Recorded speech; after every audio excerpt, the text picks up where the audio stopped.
Hi everyone, welcome to our Treasure Hunt Monday Night Live sewing. Heather's probably just running late because she's like 2 hours, 3 hours behind me. So let me message her real quick, see if she got the link. I can't remember turning the sound off down on my phone. So, hello, Mr. and Mrs. Joe. Miss Carla's in there. Hi, TV watchers, and hello, replay watchers. So, thank y'all for coming. Took a nap and felt like now it's the next day.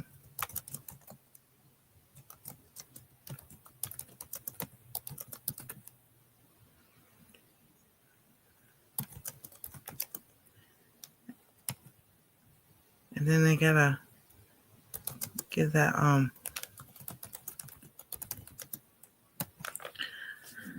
oh goodness. All right.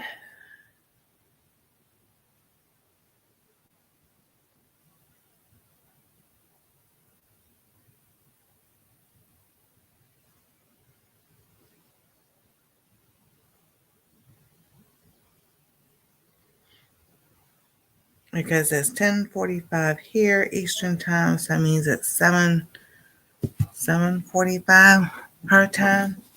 Hey Robin, how you doing? So we have Robin and Carla in the chat. We got our TV watchers, those lurking in the background, and I've got me a cup of spearmint tea tonight. So, and my finger is getting there and everything. So, waiting for Heather to come. But as far as my shirt goes, I am not sewing that tonight. I'll explain here in a few minutes, but with everything that was going on, and I forgot to turn that light off. Kind of like maneuver my computer because I can't get out. And it's because I've got stuff over here out of the tape because I'm going to show Heather some fabric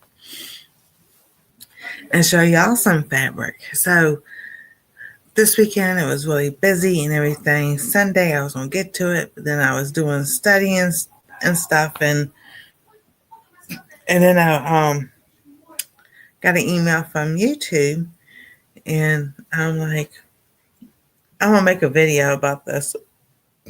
But I got an email from YouTube, and it says about the shopping tab thing. And it says you're invited to be an affiliate of YouTube. I'm like, huh? It didn't really, at first it didn't dawn on me, didn't click or anything. I'm like, okay, I'm affiliate. I feel like I'm already an affiliate. What does it mean? So I clicked on it, watched the video. Hey, Brandon Ash and Ash, how you doing? Doing good, doing good. We still got like 6 to 8 inches of snow. So we're doing really well. So, and I said, so y'all remember when I joined the YouTube Create, and I got the clapper thing? Well, this is something similar to that. They invite you to join their affiliate. So I will make a video, but in my description, if you watch the videos, whatever, there'll be a little, it's like when you're watching, it'll come up right here, and it shows like a little tab or something you can click on. Well, I can, I said like the herbal ones I'll put in there. No, I try not to click on expensive ones because I'm like, y'all, I'm on a budget. But, if you click on it, if it was something you like and you purchased it that way, then I enter like a little, like 10% of a dollar. It's the same way with super chats and everything. But it's something, it's another way. And you can only be invited to do it. So I was just like, I'm like, what? What do you mean? Because I see it on a lot of people's, I'm watching people, and it has it right there. When you click on it in the description, it has a list of products and everything. And I thought, it was like their store and us being affiliate with YouTube. So I did get my merch store back up. And well, it's always been there. You just had to go to click more for more links. But I actually have it. I went back through Spreadshop, but I'm still trying to change some stuff on there because I want to add candles. But this time I have on there. Let's see if I my saying did I say? All right, let's see here.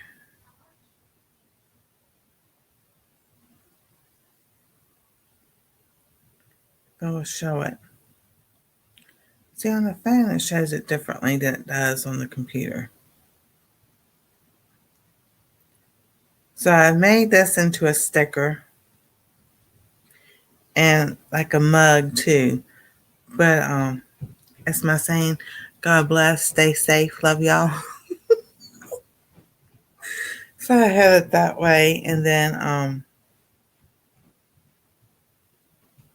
it's on like shirts. It's supposed to be a coffee mug. Yeah, it does. A coffee mug.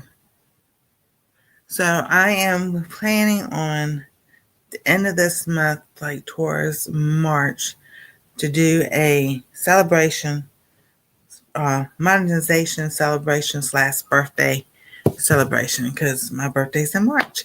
So that's going to be coming up. And I'll be giving some things away. Just never know, you might get a mug or a sticker. Maybe a mug.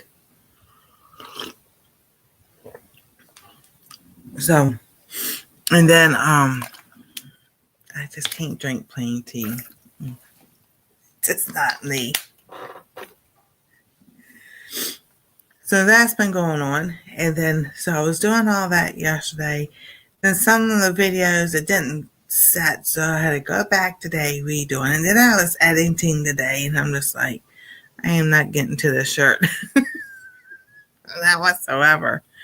But I will show you all the other fabric that I have also. Of course, y'all gonna say, of course she has that. I've had it for a long time. So, all right. I don't know. But here are some of the things I have made. I've made some bowl cozies. So that's one side. And then that's that side. Now, if I got through down here. Then I made two the same way. This I got one this side and then one this side. So then I got two of those. And then yeah. Still a bunch of crap. Hey, Bud Files, how you doing? Thank you. Hi, Jennifer. March here too. Ooh, mine's the 28th. So spring, baby.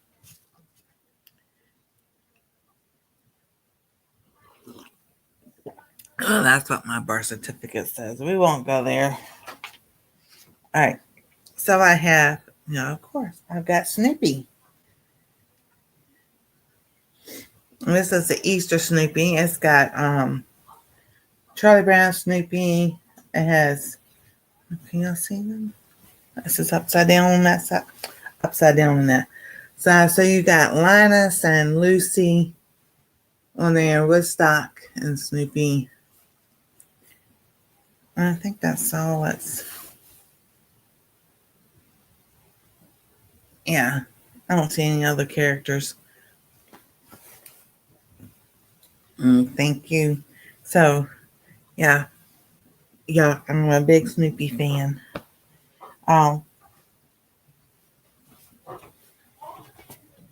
Charlie Brown, Midnight Hero, probably pass out. It's okay, because Anastasia and I took a nap.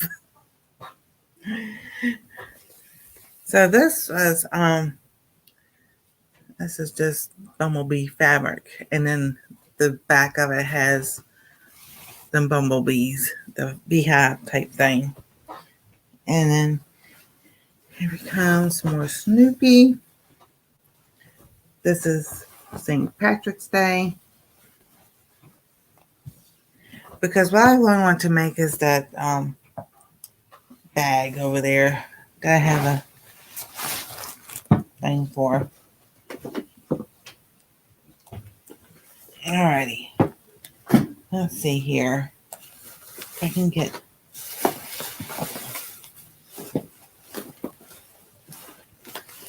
some of this out. Stop messing everything up. Now these are supposed to be for pajama pants. This is coffee. Yeah, coffee. Gonna have Valentine's. Snoopy Valentine's. Then I have this right here. It's the Pledge of Allegiance.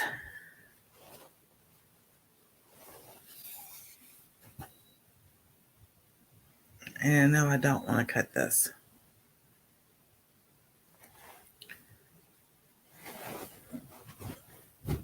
Because it does have a pledge allegiance to the flag of the United States of America and to the republic for which it stands, one nation under God, indivisible, and justice for all. So, I will not cut this.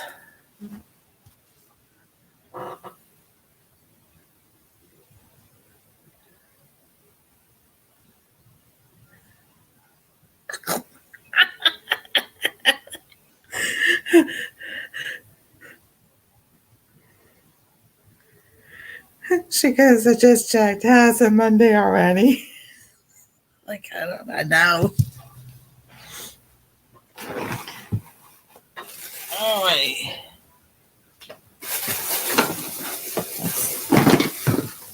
This fabric to make a shirt.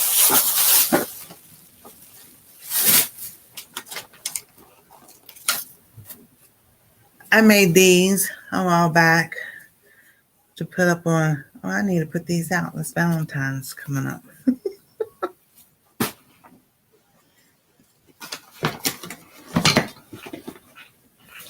Well, I thought I had more fabric in there. Here's some that I made an Anastasia shirt out of. So this is just scraps.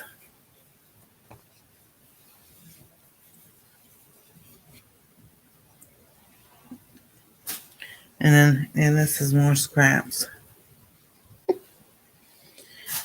And here's the fabric I have to make the pants. It's the pants and a shirt. It might have been that shirt. I don't think so. But there's a pair of pants I want to make.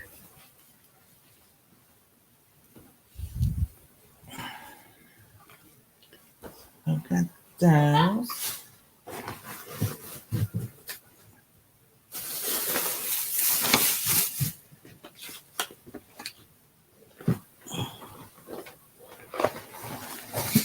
And these were the first pair of pajama pants I was trying to make, or whatever. I don't think they. So, yeah, I don't think anybody can get into these. I don't know. I can try. We'll see, but yeah, I can always seam rip them and sometime or another.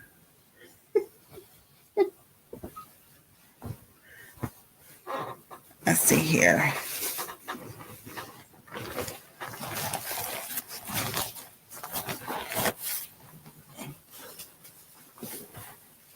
And this is my all my elastic that I have.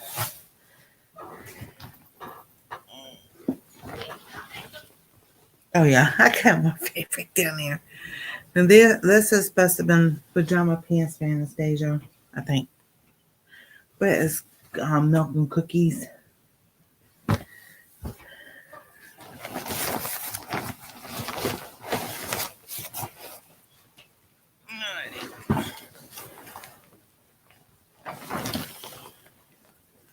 And I've got this to make a shirt with this plaid.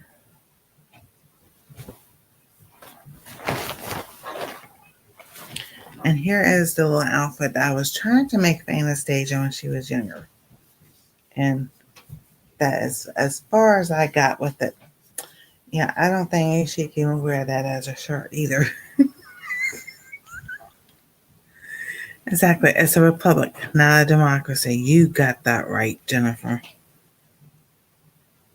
So I wish I had finished this because this would have been really cute for her to wear. So, but I'm going to ask her. She'll probably tell me yes. Put it in a quilt. So I'll have to set that to the side.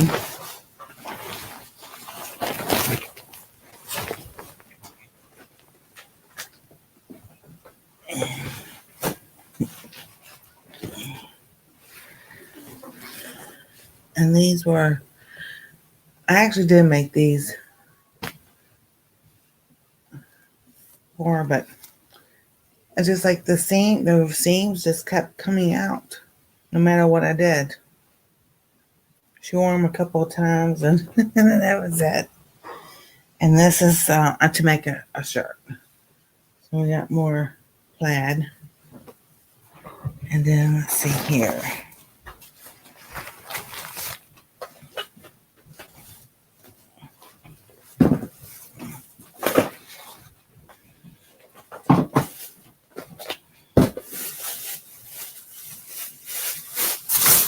I think that's it. I thought I had more down there, but the rest of it's in storage.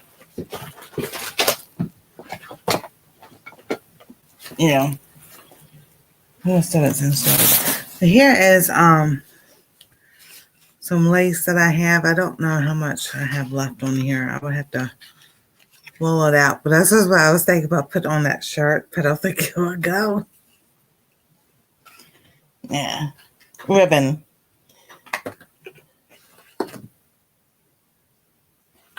Yeah. And that's all that's in there. I thought it was more. But here's some of the fabric, of the heart fabric I have left from when I made those over there. So I was like, I can take those scraps and do something with it. And then I do have, this is Anastasia's clothes when she was little. That I'm going to take apart and make a quilt. So, Ellen Pinky, G-Quat Traditions, she was showing how to take like the jeans and make like a pocketbook out of it and everything. I thought these would be cute to do that with.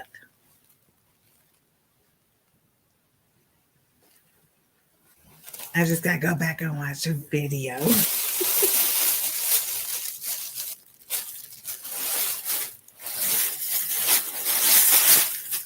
So that's what I have underneath my bed is a big bag of clothes that I need to seam rip and everything. I'm like, oh. I'm like, it's February. I thought January. I was like, January. Come and gone already. It's February. Am I behind? I'm like, no, I'm not behind. Just added things added.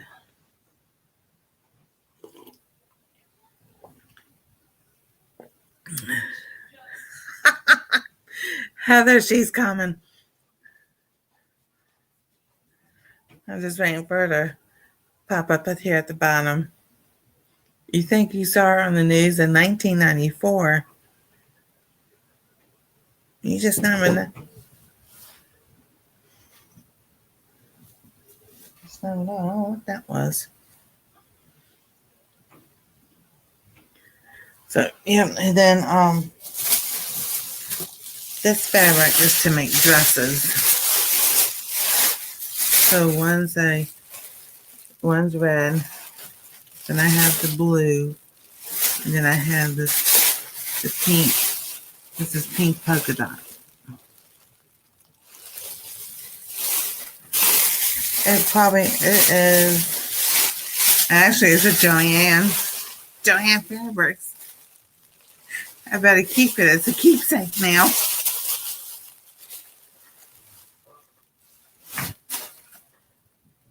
Yeah, we still have Myers here.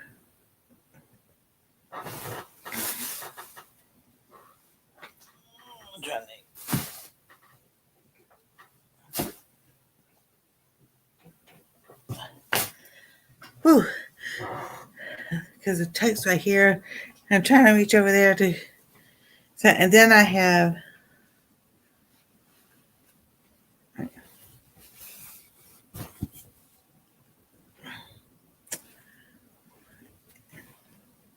Okay. So here's the green. Here's a green, and then here's Charlie Brown, Great Pumpkin Charlie Brown, and then I was like, I thought no, I know I thought I had it in the bag over there. I mean, in that thing over there, but I don't.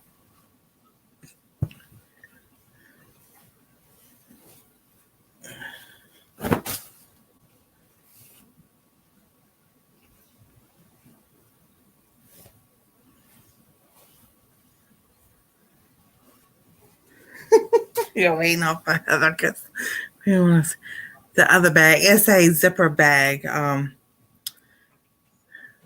fabric that I have that I showed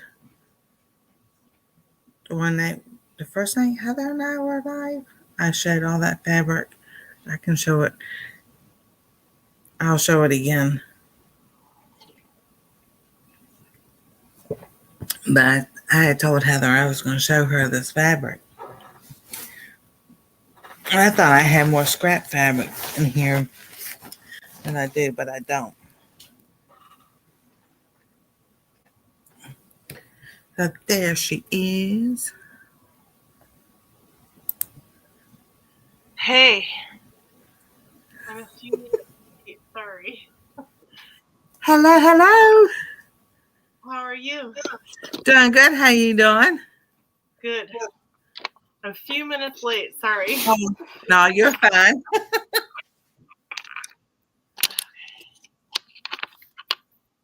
You know, it's been one of those days. Yeah. I don't know. Time is just flying like, you know. I know. So, did you work any at all on your No? No. I did today. I did. Hi, Robin. Hello, Miss Job. Jennifer Ocean. Home bag. Oh, I'm responding and I'm seeing bag.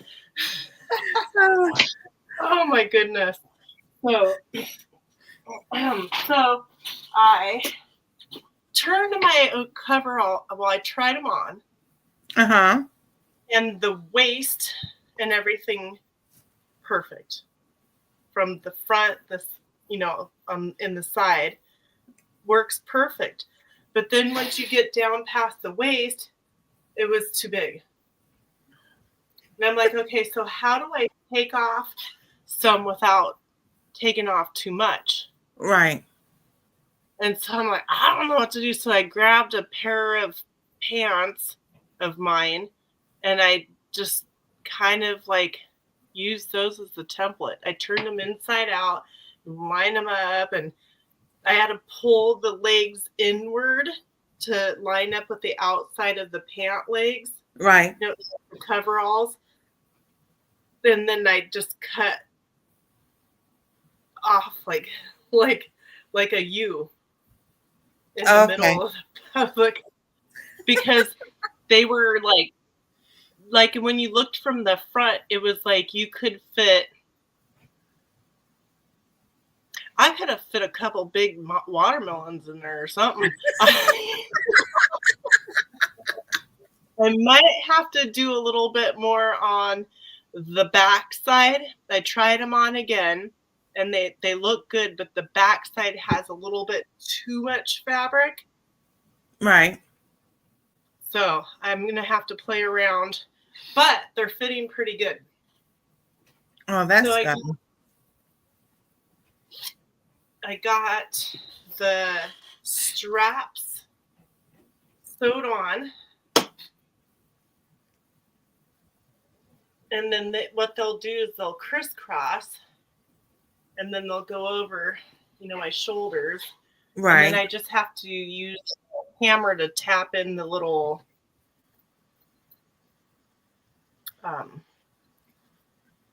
parts. And then I thought I would be fun and do a little, where did it go? A little flare on the legs. So I took them in, and then I'm like, they were like kind of straight-legged, and I thought they just kind of, I don't know. So I added a triangular flare at the bottom. Oh, cool. And so I think what I'm going to do is do the same fabrics I had from what I cut out. I think I'm going to sew a ruffle, and then I got some lace, a bunch of smaller laces from what I had from Penny.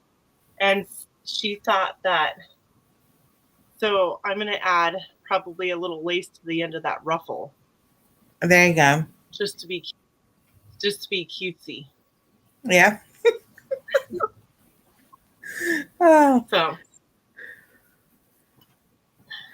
Yeah, I was trying. I have pulled this out. I thought I had scrap fabric in here, and all that. But I'm gonna show you the fabric I do have. This is the brown that I had to make some pants. It's a pants and a shirt. Okay. So it's one of those easy things. And then this is supposed to be. I said a shirt. This is supposed to be for like pajama pants.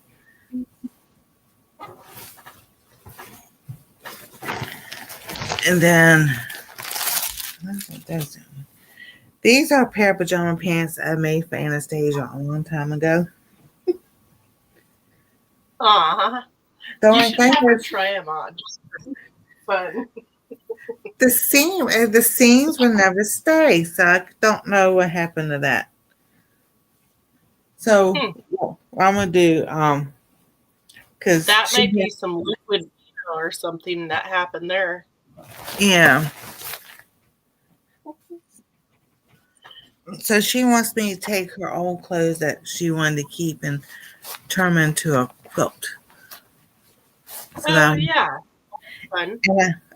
I wish I had finished making this right here. All I needed to do was put the straps on the arms. But I think that's when my hands really start to get bad. But I had made this little dress for her when she was little. And all he wants the straps. I don't know if I can make that, add stuff to it and make a shirt. Well, I wonder if you had some like lace or ribbon or something, and you could go like this for the straps. Yeah, maybe not. I mean, this wouldn't be strong enough unless you sewed like a little fabric behind it, but that'd be cute. Yeah. If she likes that kind of stuff. And then here's some more. It's hard when they go. I know. I think it's sharp, but maybe it's pants, pajama pants. Then I have some milk and cookies. This is all flannel. That'd be a really cute apron. And then I have here's some scrap. My first attempt ever to make pajama or pants. Oh, those look fun. Those remind me of like the 80s. I know. But the two different colors. Yeah, two different colors. But when I was first learning to sew, I never could find nobody on YouTube or whoever I watched didn't tell me you put the wrong sides together or the right sides together, so the wrong side sewed. That's why they look like this. Because I sewed the right sides together. That's kind of cool. One of your first sewing projects. So I like that. I have to find it, but I have a blanket that's different colors of fabric that has white stars on it. Like there's an orange fabric, a blue fabric, and they all have white stars on them. And I was making a horse quilt, I think, for my daughter. So there's like, I have to find it. I never finished it, but I just cut squares out. And back then I didn't know they had to be like this perfectly the same size. So we'll see what I did way long ago. So I would be Heather, were you famous in 20 years ago? I never forget a face. Yeah, because Jennifer was saying, were you famous in the news in the 1994 or something other? Mm-hmm. Were you in the news? Yeah. Yeah. I was downtown Portland, and there's like this place called Pioneer Square. And it's kind of like a little mini mall with like a food court and a few little stores in it, downtown Portland. And so you would go there sometimes to get something, lunch, or just to look around. Well, we noticed that, me and a friend of mine noticed this big, huge, like, these people with big camera. So I'm like, what are you guys filming? And they're like, can we interview you? Yeah. Well, then they just asked me some questions, and then they asked my friend some questions separately.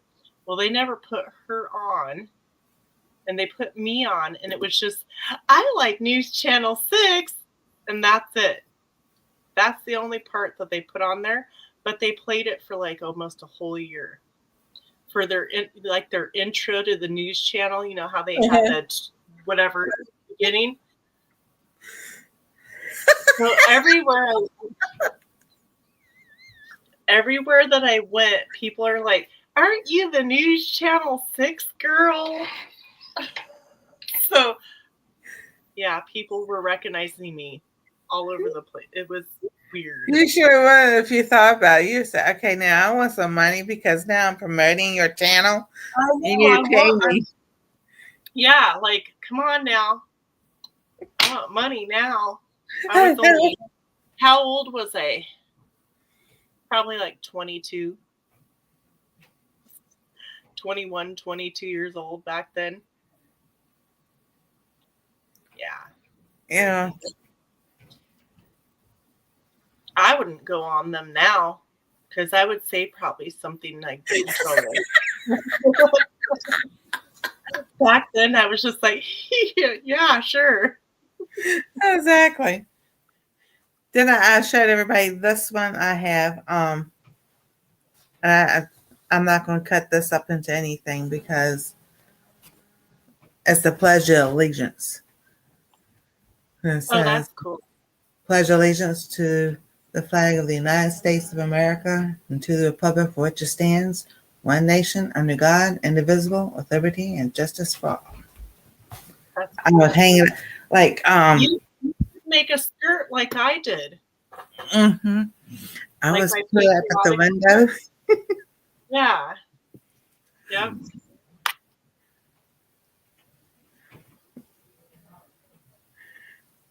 I need to contact the Portland Channel News 6 to find the footage. That would be really cool to see. I don't even remember what I probably looked like. I was probably like shades and shades of red, I'm sure, because I was probably like so scared. So I guess that was like my first, besides like a job interview, my first interview. Yeah. Yeah. Then I got Valentine's Snoopy. Then I have this is coffee mugs. I'm supposed to make some pajama pants. You get it? Then I have this right here is bumblebees, and then the honeycomb. The honeycomb. And I was like, everybody knows I'm a Snoopy fan. You know Same what? I have type some earrings that I got when I was 4 years old because I got my ears pierced when I was 4. And I have these Woodstock earrings that the Woodstock's coming out of his shell. Oh my The goodness. little Woodstock earrings. I still have them. And then I have some more of this bumblebee and honeycomb. I'll show y'all what I made here in a minute. I forgot about that. Then I have Charlie Brown and Easter. You could make a really fun Charlie Brown quilt. Oh, that's true. And then I showed everybody the bowl cozies. I forgot I had underneath there. I could have using them. So that's one side, and then the other side is orange, pinkish orange. I have 2 of those, and then I have one. It's got the kitchen spoons and everything, and then this side is like mugs and pitchers and spoons and utensils on there. No, I wasn't wearing puffed sleeves because I didn't wear those. And I took shoulder pads out because I couldn't stand them. I didn't wear windbreaker tracksuits either. But I was definitely dressed up because the job that I had, we had to dress up. I don't know what I was wearing, but Oh, this thing's heavy. All right.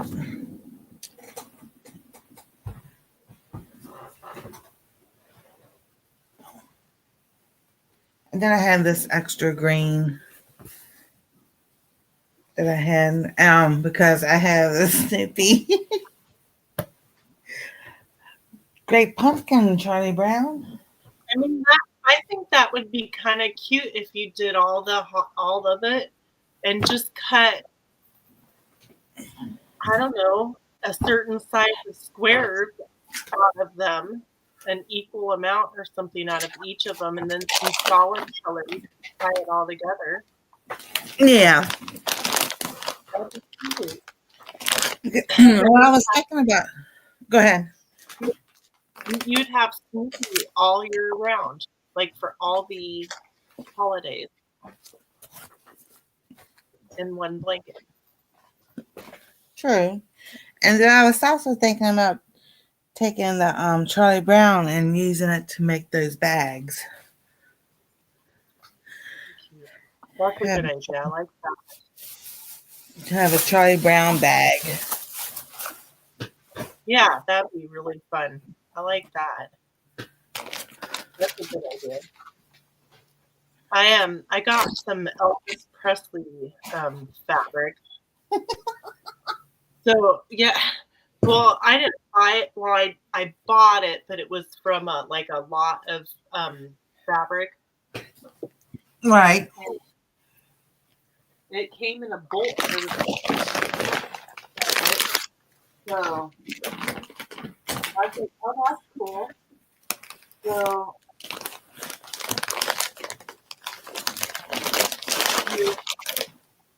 Oh yeah, I remember that. You were showing that. yeah, so I'm making like little zipper pouches, a few zipper pouches with some of it. Whew.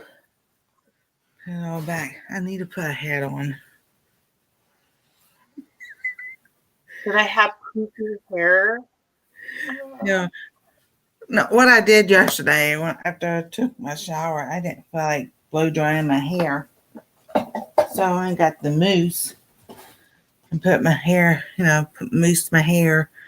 So now it's all frizzy and everything. So No, I think Jennifer was asking because it was so long ago. It was in the 90s.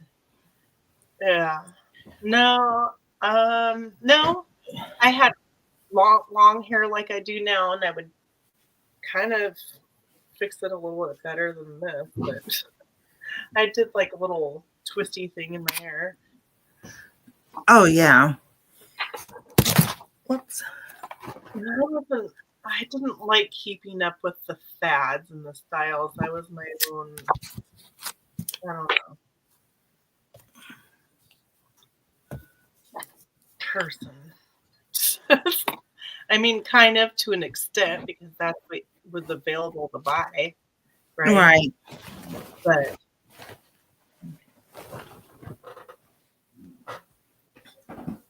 All I right. don't remember if I had bangs or not. I don't know. Headlong. I have a question for you. Yeah. Now I've seen this on YouTube and all different gardeners and everything. They use like aspirin, powder aspirin, and put it in a gallon of water or whatever, and then put it on their plants and everything. Is that a good thing to do or not so good thing to do? I don't know. I've heard of it, so I know what you're saying. So, but I don't know. I'm not quite sure. I tried it last year. I don't think it worked. There's what else is there? What are those alfalfa pellets? If you could go to the pet store or something and buy a bag of alfalfa pellets, those are good for putting around your plants. There's lots of stuff in that. That's good for them. Okay. So, but I did get this apart. The bottom part off the so here's the top piece. And I did separate the two bottom parts. Okay. So that I did do. Because I've got to,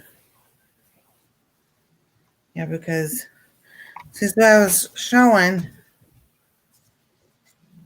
right, this is the bottom, this is the top, okay? So at the bottom part of it, it curves. Oh yeah, because the back is probably longer. So it hangs down a little bit over your back end. Yeah, so both both the front and the back curve. But what I did was I had folded this part over and then sewn this part to it. So then, and I know that's not how it's supposed to go, but I couldn't figure out any other way of doing it. Right. Because that part right there looks good. Yeah, this part is, just need to put like lace or something on it. Then if this is the front part, so I'll need to put like something, a V here or something, another, because it'll be cut too low.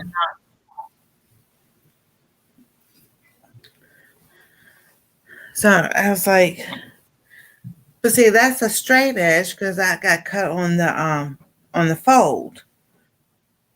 But that bottom part like raised, so that's like that's not gonna. I was like, oh my goodness. So Yeah. I have to sit there and lay it all out, like on my bed, and lay it out and see how it's supposed to be. Right.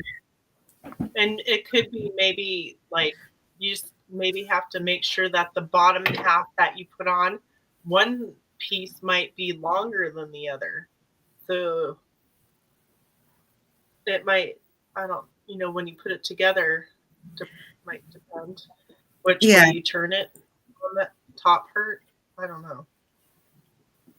I do think making tracing your own clothes that you feel comfortable in and making your own patterns and maybe doing a little something different is so much easier. I know. Okay, Jennifer. And she was saying making sure that alpha is organic. Oh yeah. Whew, Yep, that is true. definitely. So, but I was telling everybody, we were waiting for you, that I got an email from YouTube, and I'm just like, okay, so when I got the YouTube Create, when I got the little clapper thing, which I still should be Yeah, using, I keep forget to use it, but yeah, that was invite. Well, if you see this where it says shop, as a creator, you can go in there and you scroll down on your YouTube studio and it says shopping and everything. Well, I got an email that said, you're invited to create your own shop. I'm like, I have a merch store and everything. So it's to be an affiliate with YouTube. I'm like, I always thought as a creator, I'm affiliate with YouTube. But what it um, is it's a shop through them, your affiliate, that you can make commissions on different things. All right, so I don't know if it will show it on here or not. oh, Because I that's put it on here. All right, let me try to find a video.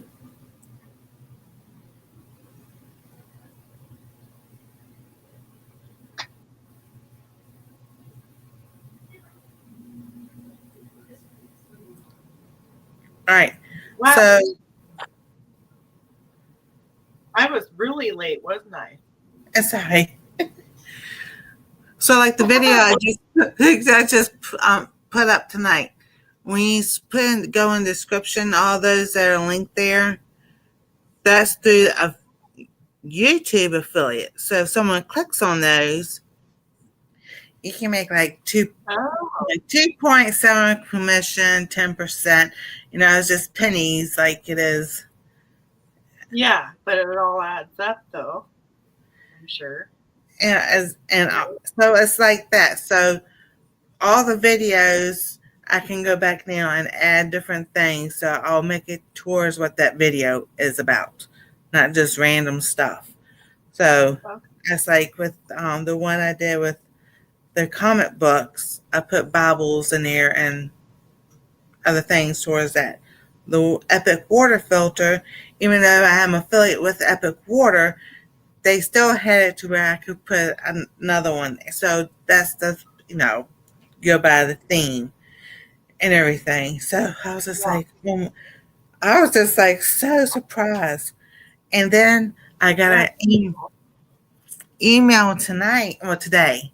Let me take an email today. I've applied through AWIN. So I was like, and this was last year. So I waited a year. And now I've got approved to be an affiliate through Herrschners. So if anybody clicked on my link for Herrschners and everything, the same thing. You make a dollar here, a dollar there. But I think it's just fun. Yeah. I like Yeah. Herrschners too. Because they've got I Christmas don't, yarn that I like. yeah. So, and as far as like crafts stuff, it's Fat Quarter Shop, now Herrschner's Yarn Inspirations, Mary Maxim, Premier. Um, there's another one. Lion Brand and something else. So, because I like all those fabrics, and I'm just like,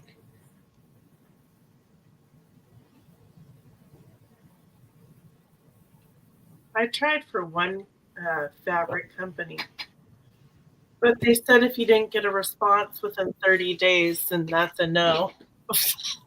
And it's been like 6 weeks now. So just give it time because they're so busy.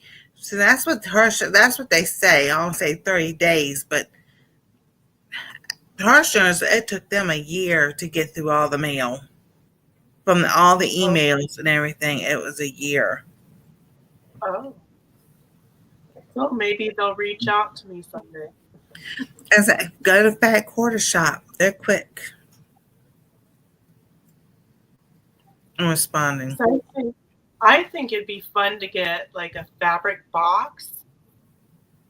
I don't know what you call it, but where you say you want linen or cotton or silk or whatever it is that you want, Right. and they send a box of like I don't know offcuts or whatever from their bolts or whatever. That would be fun to go through all that. You know what I did?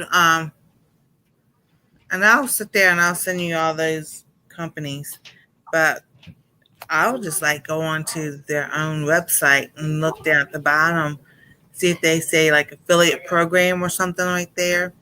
If not, Right? just email them and ask if they have one. If they do, they'll tell you where to go to apply for it. Okay.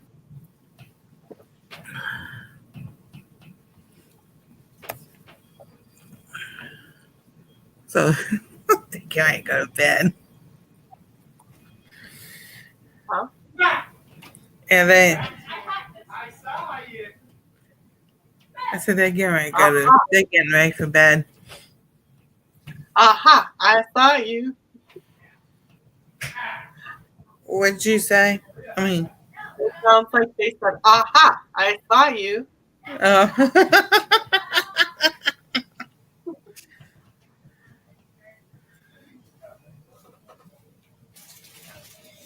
So I still have all these scraps.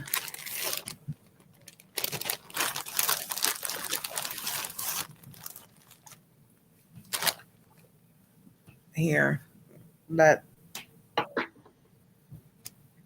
haven't done anything with. Okay. Maybe those could be a part of your Snoopy quilt Then these if you decide to do one. kind of like practicing. Yeah, putting them together.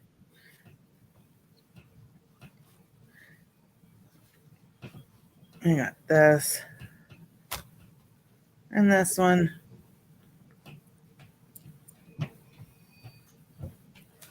And I still have like another big zipper bag out in storage.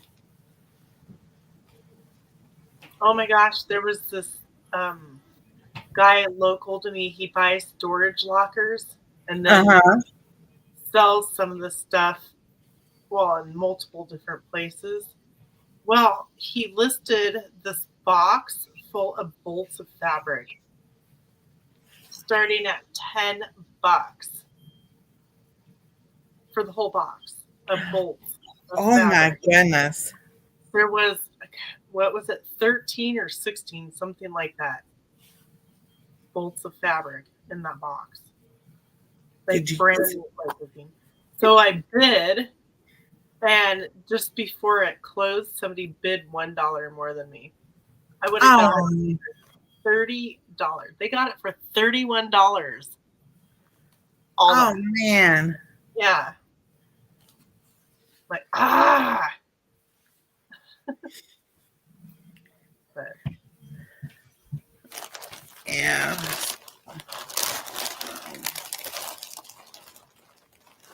People say do a scrappy quilt. I was like, oh, that's an idea. you could do a scrappy skirt. Yes. Cool. Now this one's got no zippers in it. Have you Yeah, ever made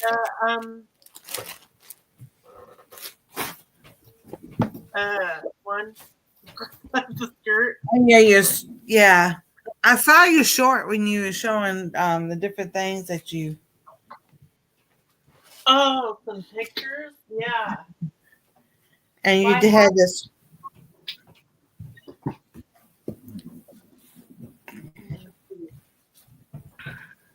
All right. I go to hot, then I go to cold. Oh,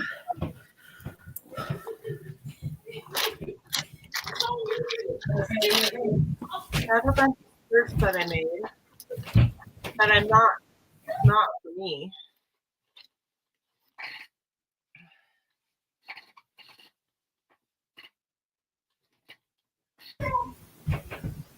That's so cute. So yeah. So what I do is I sew strips together, and then I sew the strips together, and then I'll take my scissors randomly and cut it off somewhere in the middle of the Right. of it, or like down here or the middle, just anywhere. And then that way it gives it more of a, doesn't look the same. I don't know. Exactly. And that's what Ellen Pankey, G Quilt Tradition, she goes, you ain't making quilts. She goes, you make it the way you want to make it. Cause that's why one reason I had stopped, because I got so discouraged because people were saying, no, it has to be this way. You gotta do it this way and that way. And This one. she goes, you do it the way you want it done. Yeah. She goes, that's the fun part of sewing. It's not a set of rules to do No. things. I'm like, I don't think this looks right. Like sometimes like the colors would match up too many of the same colors in one area of the skirt. I'm like, snip. Rotate. And then this is that is so cute. My favorite one is my harvest apron. See, you just gave me an idea, because I can take one of them and get her to show one of her pair of pants, and I could do is just measure that. And then that way I can know the measurements and then go by that. Yeah. And so, because she loves dresses and skirts. Yeah, you just have to measure from that, and then I just braid strips of 1-inch fabric. I mean, whatever fabric, and if you braid it, it's nice because it makes it stretchy. Oh, cool. Yeah. That's my secret. Ancient Chinese secret. Yes. Well, when you do the nice straps, when you iron them in half and fold them and do it all really like real nice. Yeah. That takes too long.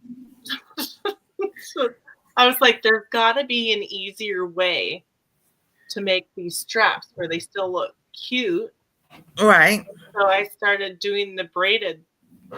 So. Oh, cool. And you can make them really long where they can hang off in the front, after you tie it in a bow. Right. Or to the side, or however, she can wear it either way. She could even turn it around and have it hanging in the back where she ties it. Because that pink fabric with all the flowers on it, I bought 5 yards of that fabric and I made her a skirt, but now it's like too short, but I could add to it, but she won't let me touch it no more. Oh. She goes, no, I'll use it for my stuffies. Like, okay. So, as I said, I've got that dress. Yeah, but that's a thin fabric also. So I would have to put something, align it with something else, because it's really. What I do with really thin fabrics is I use another really thin fabric to put behind it. Yeah. Yeah, but I remember we used to have, when they line stuff like that, they just line like the top. Yeah, but if it's a skirt and it's thin fabric, it doesn't matter because it's going to gather. And be, yeah.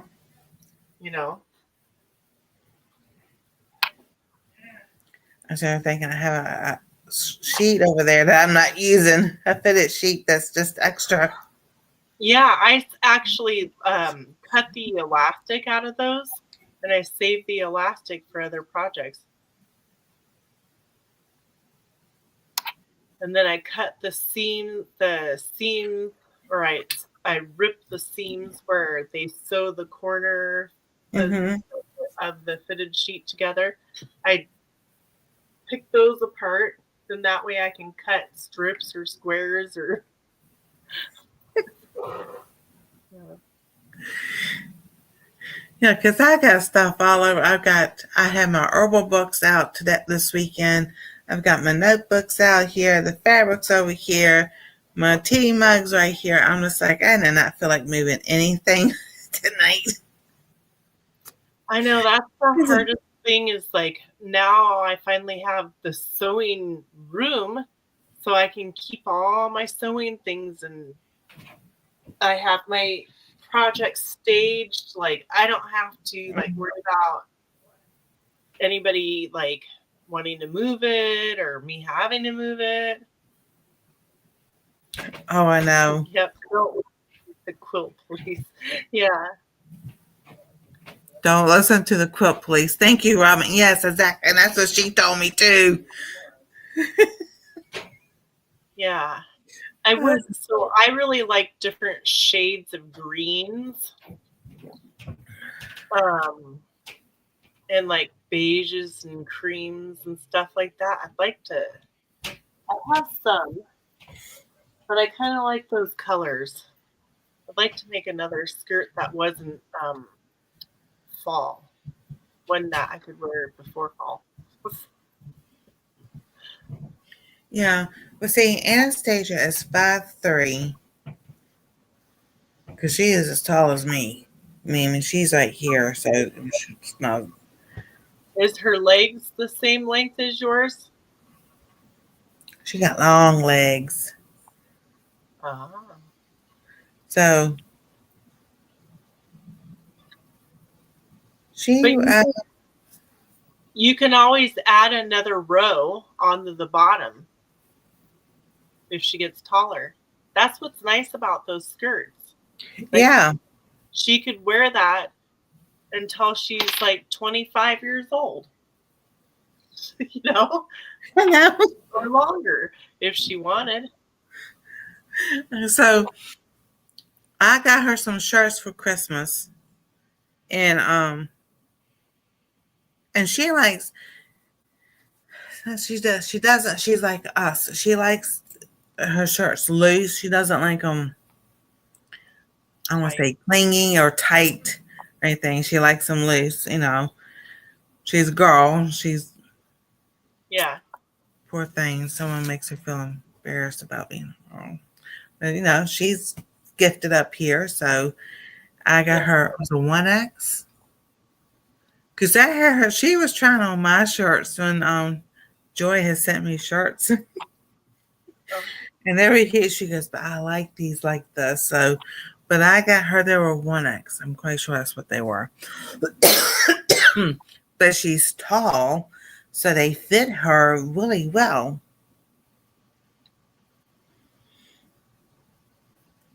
Yeah, probably I would say go with the shirts that kind of flare down at the waist because it'll take away from the upper part. Do you know what I'm saying? I know what you're saying. Let's see here. Come on.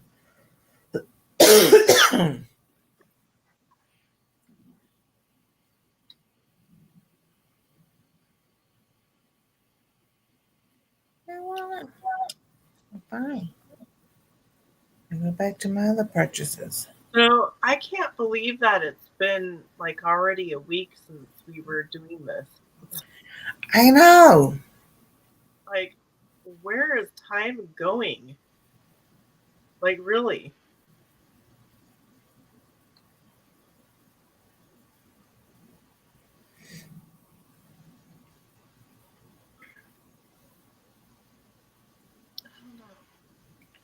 I know. I'm just like,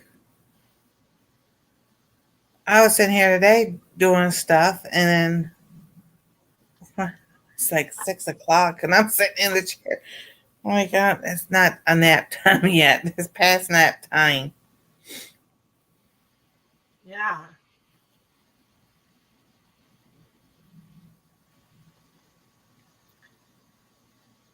So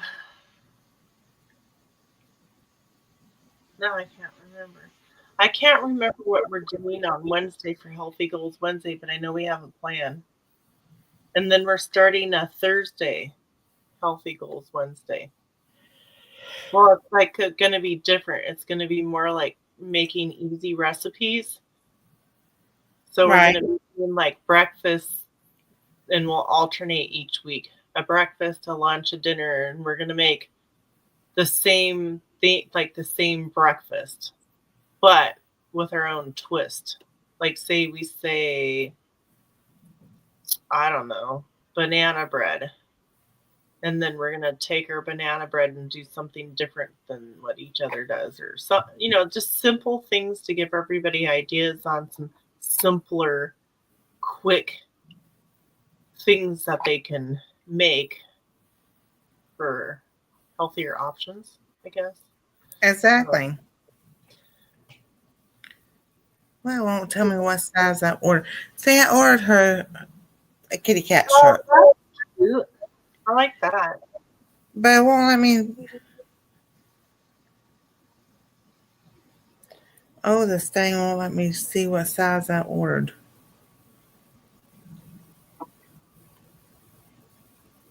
Yeah, for the life of me, I can't remember what Wednesday's supposed to be. I think it's because it's getting towards the end of the day, and I'm kind of like, Yeah. I know. like, my brain's fried. All right, so I got her an extra, extra large. So according to this, the top be 42, 34, and 44. So, but I just did it because in case it shrunk when she washed it. Oh, yeah, because that happens. I wonder, here's another idea. She might not be into it. I don't know. What about those fashion scarves? That's a circle.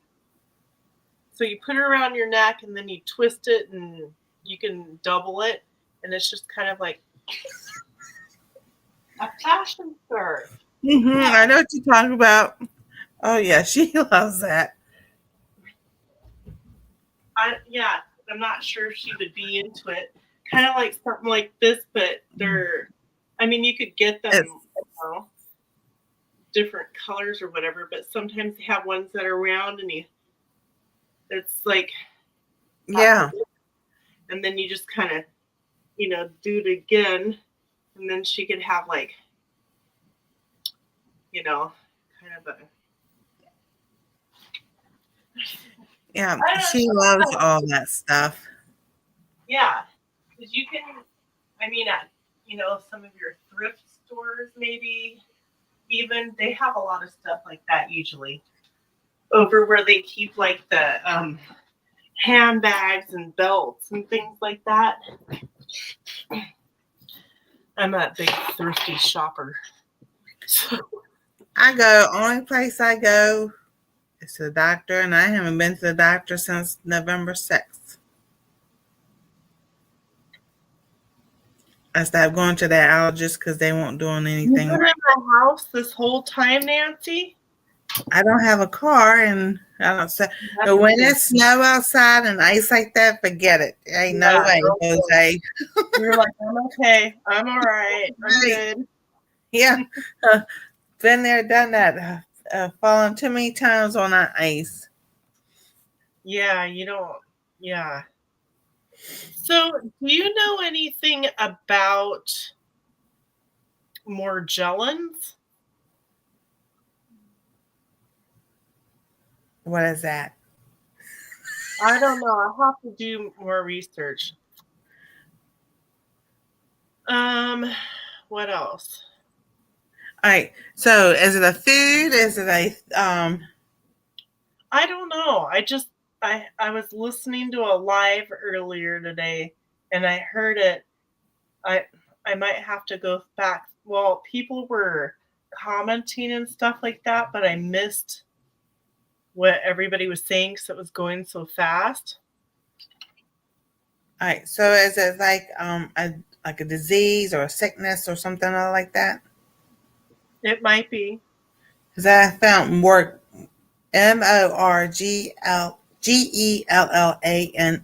disease. Yeah.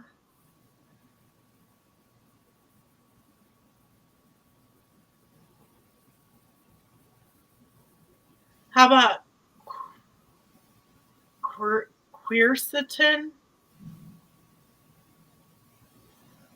And I thought quercetin was a vitamin or mineral.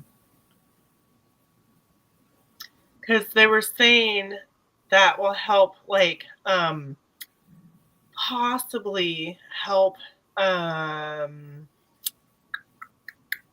um, help a parasite load. Yeah. Quercetin is a powerful plant-based flavonoid found in foods like onions, apples, berries, and tea, known for its strong antioxidant and anti-inflammatory properties. It works to neutralize free radicals, reducing inflammation and potential managing allergies, heart health, and blood pressure. Generally considered safe in moderation, high doses can cause headaches or stomach issues. And that was Google's AI. So that's where the reference comes from. But yeah, you can buy that in pill form. WebMD has things about it. National Institute of Health. Let's see here. I don't think I want them that small. Wikipedia, Healthline, Examine.com, Thorn.com, Cooper Complete. So there's plenty of things out there About it. about it.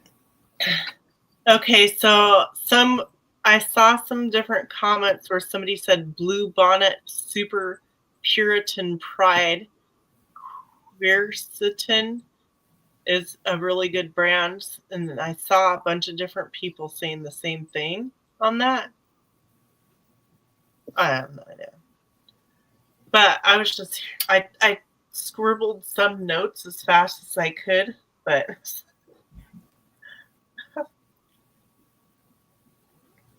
All right, so Blue Bonnet, that's through iHerb. Pure Form, iHerb. It's different people sell it. Swanson's Health. okay. Anywhere from $17.56 to $46.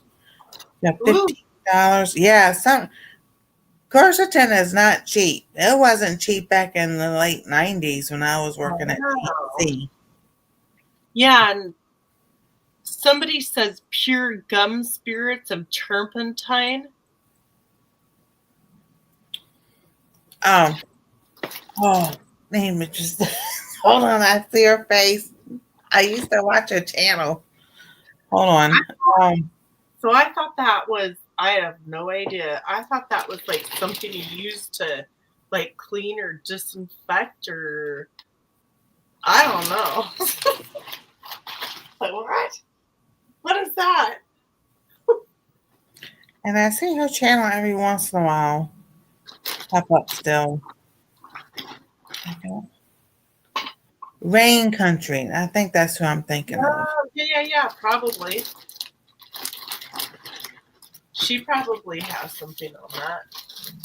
Yes, Rain Country. Heidi, she has stuff Yeah. on about all that. Okay. And I think they live in Oregon too. Washington, I think. I mean, why? Oh, okay, she lives in. Well, it could be Oregon. I don't know. But I thought it was Oregon. I think it's far away though from me. I can't remember where.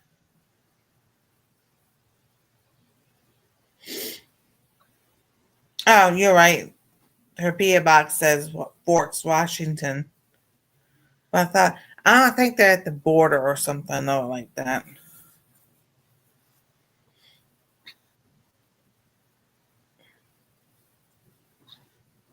Yeah. So I think they're like, I don't remember. There's also Melissa Norris, but she lives like 12 to 15 hours from me, like in Washington. Too far. Right. So I want to talk about this tonight, but I'll talk about more Wednesday also. So y'all know I've started the Daniel fast. So last Monday was my son's birthday, so kind of like just didn't count that day because we had cake and everything. Tuesday I did it for the most part until we had the rest of the cake. So actually it was Wednesday I started. So Wednesday, Thursday, Friday, Saturday, Sunday, Monday, I've been doing the Daniel fast. Look, Yeah, it's really fading. it's starting to fade out and go back into a regular skin color. It just tonight because I didn't think about this last night when I made rice yesterday, and the spatula that my son used to get the rice, he used that to scramble their eggs and everything in his wok, and the seasoning he used paprika and all that. So when I got the rice last night, I didn't think about anything. So I've been itching today, and I was like, oh no, not already. I've been doing good, no itching. And then I got to thinking because I was going to use the rest of the rice tonight. And when I saw it, I was like, oh yeah, I know what happened. Because I saw some of the spices on the I was like, yep, nope, we're good. Because I made a new bottle of just olive oil, rose hips, frankincense, essential oil, and vanilla. And I put that on. So I made it Sunday. Yeah, because I made the video Sunday. Uploaded it today. I didn't itch nothing, and I was like, "Oh, thank you, Lord." I think that the itching is the worst part because it's like it's no relief.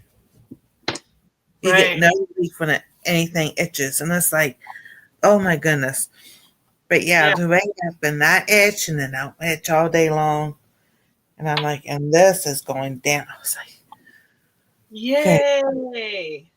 So then I was like, gotta keep up with it because I was like, tonight I had made refried beans, and those videos, the cooking videos are going to come out on cooking dairy free, and I forgot for Nancy, but I was like, had refried beans and nothing else to eat it with, and I was like, do not give in and just eat whatever, just eat this, and I put some celery with it, and it was good. Okay. I was like, it was good. I added water, I reheated it, and made like a soup, so it'd be more filling. Okay, good idea. So I was like, that's good. I did really well.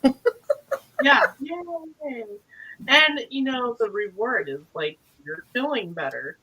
So Yeah. really So tonight I know now where I'm itching.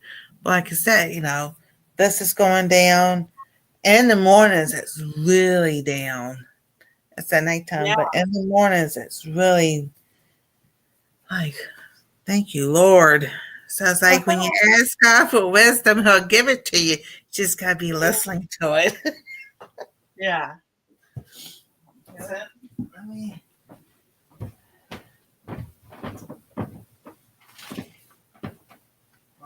thing at?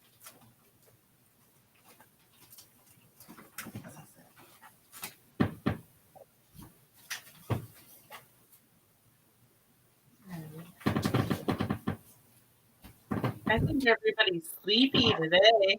No. Nobody's saying nothing tonight. They're listening to us. Yeah. Where did I put that pattern at?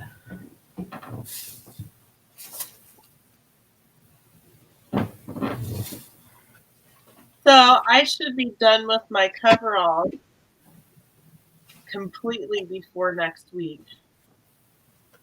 So I'll show them next week.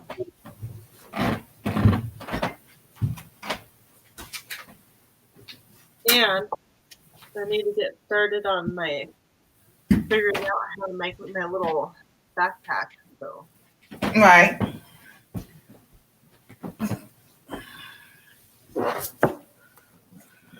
Well, I thought I put it back over there. Maybe I didn't. No, I didn't.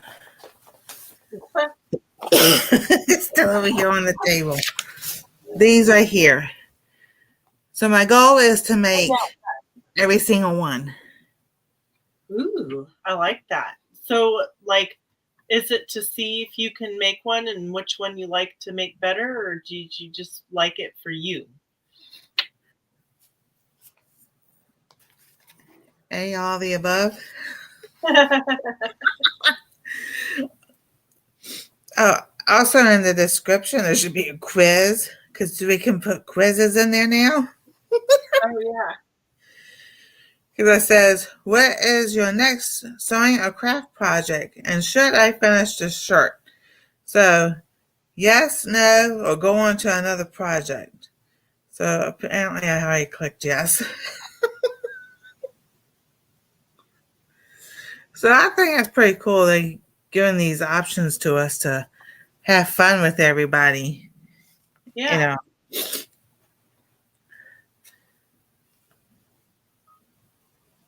Because I'm sitting there and I look on TeamU and everything, and we see these.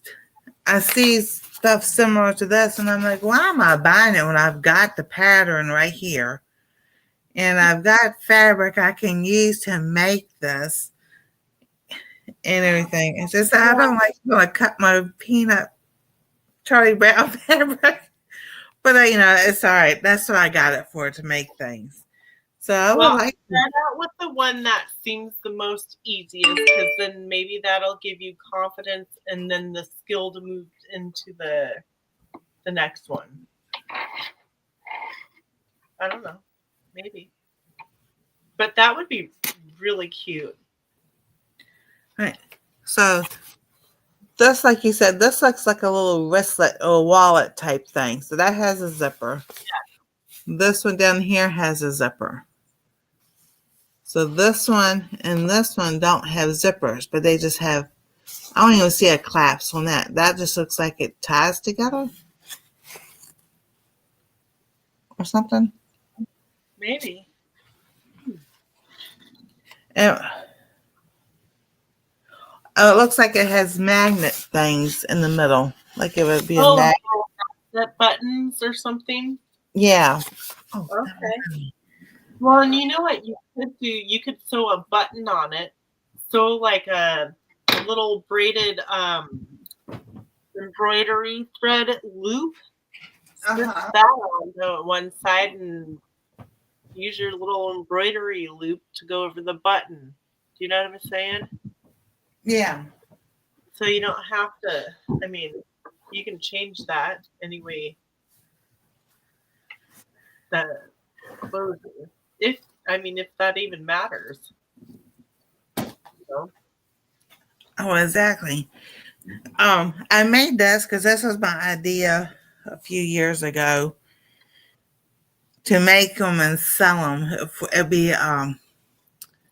It was a stove cover, because every time we have the metal one, the metal ones, like the Dollar Tree ones that you put on there, I forget to move it off, and we all have done it, forget to move it off and turn the light on.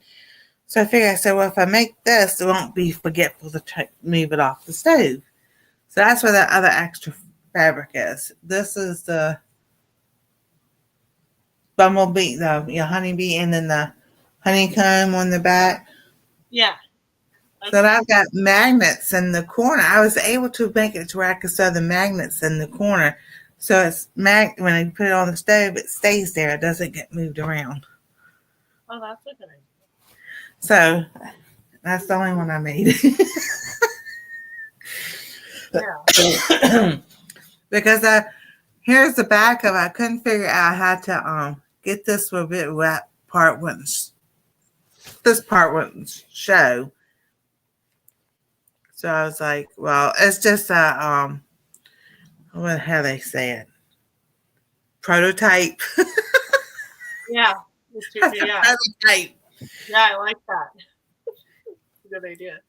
And then once I did it, all of a sudden I saw all these, the one, this person selling it and that person selling it. It's like, okay, Right? You're like, like they read our minds.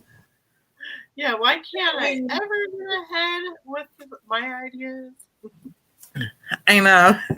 Oh, then, growing up, we had an idea to do such and such. And then a few years later, the product comes out and it's like, who told them my idea? Yeah, kind of. You remember that Barbie doll they had? I can't remember what year it was. Somewhere in the 80s. And she had a pregnant belly. That closed, you opened the belly up, and the baby, there was the little baby in there. It wasn't all like gross or anything. Yeah. It looks like a pregnant. Well, they eventually took it off the market, but I had that idea back when I was like 6 or 7 years old. I could have been a millionaire for a minute. Oh, hi, Penny. Hey, Penny, how you doing? Oh, I understand that. That's my problem. I think sometimes, well, it's not my problem, but it is my problem. I turn the computer on, I listen to the weather, then I listen to some like 30-minute devotion thing and everything. Then I click and see this and that, but I'm working at the same time because I'm editing. So when I'm uploading, so it's not so quiet down here. And well, I hear their TV and everything, but it's like it gets really quiet. Like it is now. If I don't say anything, it's that quiet. And then I hear everything outside. And I'm like, oh, no. So it has some kind of noise on. Yeah, about drives you nuts. So, but there are times I don't mind it being quiet, especially if I'm reading something. If I'm reading a book, I can't have anything else on because I'm reading. That's how I am too. When I'm trying to learn something or really focus on something, usually I can multitask if it's something that I'm familiar with or somewhat familiar with. Yeah. But yeah, if it's new or Exactly. So that's like today. It was just like on the side after I was watching a video, and it was in the feed, and it was talking about eczema. So I can find it in my history, and I'm gonna put it in the. So I went back and I listened. It's about a 5-minute video, but I listened to it over and over again because I was like, okay, wait a minute. She's got some interesting things about can nightshades allergy trigger eczema as her title. And she talks about what nightshades are and why they cause some people to have reactions to them and everything would start clicking, and I'm just like, yeah, okay. But she also kind of hinted towards the fact that growing your own, or like she goes like do a 3 weeks of none of the nightshades and everything, and then add one back at a time. So, but kind of like hinted, now to me, that's the way it came across to me, hinted around about growing your own. And that's why I was like, see, that's what I did last year, and I didn't have any problems with the banana peppers nor the tomato. Yeah. So, I'm like, yeah, I gotta. Oh, this is itching now tonight. Stop. Stop. So I gotta go through my seeds and figure out which ones I want to keep or if I want to swap with somebody and everything. Because one thing I do want to do, because I saw a video today about growing dwarf lemons, a lemon tree and a fig tree and everything. I said, oh, that's got me excited. I want to do that now. I know, right? I want like a greenhouse. Well, I've got the windows, the old wooden windows, with a good size greenhouse. So hopefully this summer we'll get to start working on that. Then that way I can get some of those citrus plants and just bring them in there in the winter. Yeah. Because I was just like, if I can have our own lemon tree, because Anastasia loves lemons. Yeah. She was like 6, 7 months because she was setting up and she set up, she was setting early. But I say 7 months or so. This was before when she was a baby, so we still could go out to eat, like Texas Roadhouse. So her daddy, and we had asked for lemons, and they gave her a slice. I was like, y'all don't do that. She sat there and she put that in her mouth. She sucked on it like it was nothing. She ate that. She didn't even crack her up with nothing. She ate that lemon. Oh my gosh, that's the funniest thing. She just go. That's a ha it backfired on y'all. And till this day, she was still a cup of lemon and just she won't put no salt, nothing on. She was sticking it in her mouth. I'm like, don't you want to put like salt or something on it in her mouth?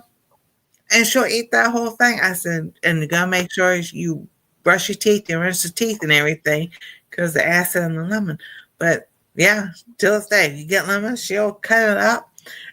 We've done it on the lives. We've done it on videos. She cut that lemon up and just put it in her mouth.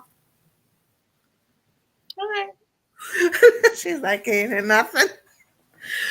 But yeah, she was like some of us should, because she already had teeth. She got teeth early, and I said, okay, if they rewatched, she Well, ain't my oldest daughter was teething at 2 months old, and the doctor's like, no. Well, guess what? At 4.5 months old, the tooth popped through. She was teething. Mm-hmm. Exactly. Oh, that's cool, Robin. Know what I was talking about because I was just old. I'm like, I know. I'm paying attention. You're not, doctor. Exactly. No, when my oldest one was born, the doctors we had, one was, I say young, but he was probably like in his mid 40s. The other doctor was older, so like 60s or so and everything. So we would tell him about what was going on. He's like 4 months, 3 months, 4 months or so. He goes, get him something to eat. I said, that's not. He goes, get the baby cereal, mix it together, and give him something to eat. He goes, what do you think we did way before all this baby formula came out? He gave him something to eat. I actually had somebody on the city bus because I was taking the bus back then with my daughter when she was like, only a few months old, and she was screaming and crying. And some lady said, why don't you just feed your child? And I'm like, she ain't hungry. She just ate. She's teething. Oh, she ain't no teething, because she's a little, like, doesn't look like she should be right. Teething, No, you're wrong. I'm the mama, and I'm not starving her. I know. Exactly. And so sure enough, that's what it was. He was hungry. Now, Anastasia's dad, when he was born, he weighed 8 pounds, 16 ounces. I don't know why they just didn't say 9 pounds. Whatever.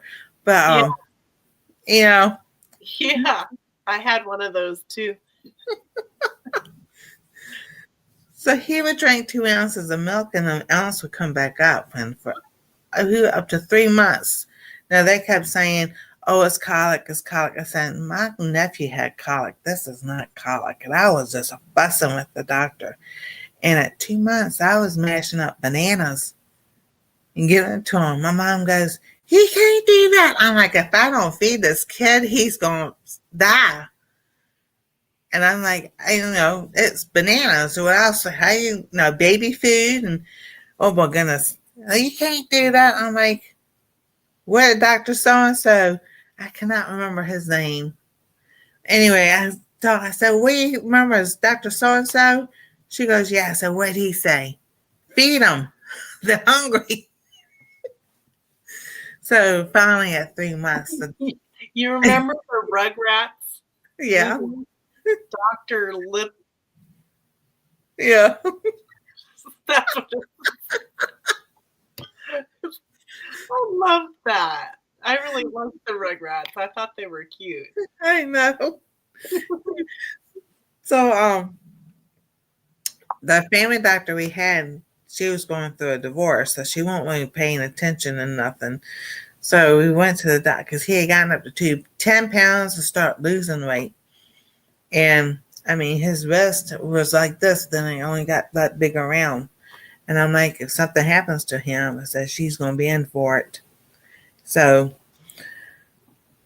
we had gone from the waiting room back to the next, the other room. Anyway, yeah. So we're sitting there, it just all comes out. My mom starts cleaning. I said, leave it. They need to see it. So the nurse comes in. She goes, oh, you aren't kidding. I'm like, no joke. I was so mad. So the doctor comes in. She goes, oh yeah, something's wrong. I said, this has been going on 3 months and now you're just realizing it. I was so mad at them. So we went to the hospital and he had an upper GI done. At first, the lab people said his intestines were backwards. And then they came back and said, no, they read it wrong. I was ready to hit somebody at that time. Oh, yeah. And then we went home and my mom, back then, remember doctor referral? You could call them, tell them what was going on, and they referred us to a pediatrician. And so set up the appointment, went there.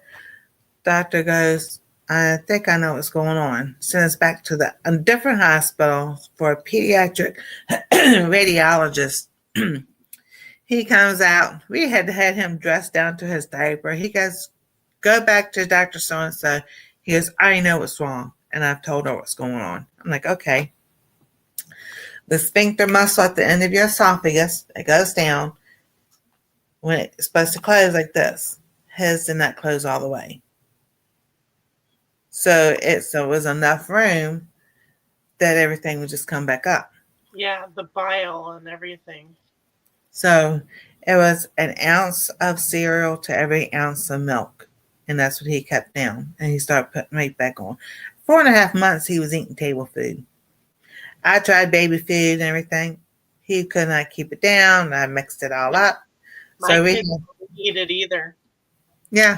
I did get the baby cereal and mix the baby cereal with, like I'd mash up peas or carrots or mashed potatoes and stuff like that, But they didn't like that jarred stuff. I know. It wouldn't stay down for him. Look, it's delicious. I know. Yeah. Anastasia, she was trying to feed her baby feed and everything. We did the same thing. We put it in her mouth and she was going, they all coming out. I'm like, this kid doesn't like this. What's going on? Yeah. But then you feed them, some of the food that we actually eat, and they're like, nom, nom, nom. Yeah. For more, Exactly. Yeah. So when he was 11, 12, and then again at like 14 or so, they did an upper GI, and she said, Yeah, so the muscle wasn't doing this anymore. It was doing this. So I'm like, what surgery? She never said anything. The same doctor we saw twice, nobody ever fixed it. So all that acid reflux and GERD that he's had, he goes, I'm afraid to go. He goes, not afraid, but he's concerned about going to the doctor, what they might find and everything. I said, with all that hot sauce and hot spicy peppers and everything, you probably don't fix yourself. You never know. He could have outgrew it. Maybe. They probably thought he would. He hasn't. He goes, it's, it's still, he says it burns, but he uses so much cayenne pepper and red pepper flakes, and the hotter the better and everything. I say, probably done fixed yourself. Maybe. Wow. So, but yeah, so I told him, now I know why every night at 3 or every morning at 3 o'clock I get up. I realized that the week before his birthday, he goes, why? I'm like, that morning, February 2nd is his birthday. So he's a groundhog baby. I said, I got up at 3 o'clock. We'll go to the bathroom. Came back, got in the bed, and I laid down. I'm like, you're kidding me. I got to get up and go to the bathroom again. I stood up and my water broke. I was, I guess that's time. Let's go. We had 2 feet of snow in Virginia. What's funny is that night before I went into labor, I had a dream of how I was going to go into labor. And it was me waking up in the morning to go to the bathroom and getting out of bed and my water breaking. Well, so every morning at 3 a.m., same time, I had to go to the bathroom. Well, that next night at 3 a.m. or morning, whatever you want to call it, I woke up because I had to go to the bathroom at 3 a.m., got out of the bed, and my water broke. Just like I dreamt the night before. So I was like, it's my eternal clock. Nope, you gotta get up. And every night at 3 a.m., I gotta get up and go to the bathroom. I still do the same thing. I was like, he goes, that's your fault. I said, that's not nobody's fault. It's just the body. That's your body. Just that's when I think that's when they wanted to move around. Mm-hmm. That's when they moved or something, and so it put pressure. Maybe yeah. Isn't that interesting? So when you're up at 3 a.m., it's actually 6. Wait. Oh, it'd be midnight for me. Yeah, midnight for you. Yeah. And my 3 a.m. would be your 6 a.m. Yeah. Yeah. So, yeah. So, we had snow the week before. He was actually supposed to do the last week of January, like the week before. And we had a snowstorm come in. So we had about 2 feet of snow when I went to the hospital. While I was in the hospital, we had more snow. So by the time we got out, and I had a C-section, so but by the time we got out, we had more snow. So I told him it always will snow before your birthday, at your birthday, or after your birthday. And every year for the last 33 years, no matter where we lived, it has snowed before his birthday, on his birthday, or after his birthday. Right. Well, my first 2 are April babies, and then my third one's June, and then the fourth one is August. Oh, cool. Yeah. So my oldest, he's in April, but I had a miscarriage before him. So I've had 4 pregnancies, 2 births, and 2 miscarriages. So technically I have 4 children. 2 are in heaven and 2 are not. Yeah. So I'll see them again one day. Mm-hmm. Yeah, but the first miscarriage was the hardest because I was 5 months because at 3.5, 4 months I heard the heartbeat. When they found the heartbeat. And then like 2 weeks later I went back and they couldn't find it.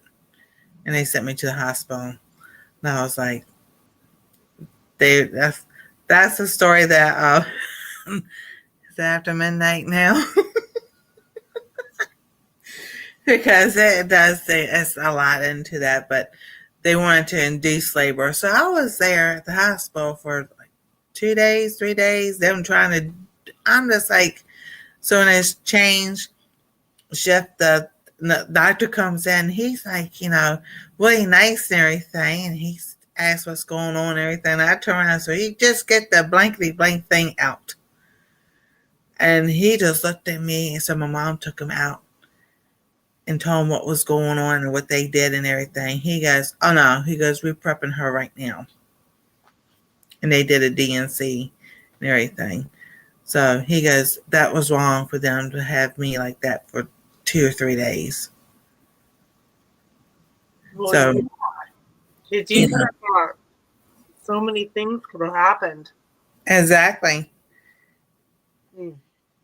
So, and even when they put the mask, oxygen mask on, I was like, I don't want this thing. I was trying to move it. And the last thing I heard was, it's okay. Just, you'll be going to sleep. So I guess it was something sleep they put in them. I hate those things. I can't. I feel like they're trying to suffocate me. I know. I know. When I did the pacemaker, when I did um, for the pacemaker, they had, I was laying down and I told them something was wrong with the IV and everything. That's the last thing I remember. And then I was waking up and all of a sudden I heard him go, "She's waking up." Like, we're not done yet.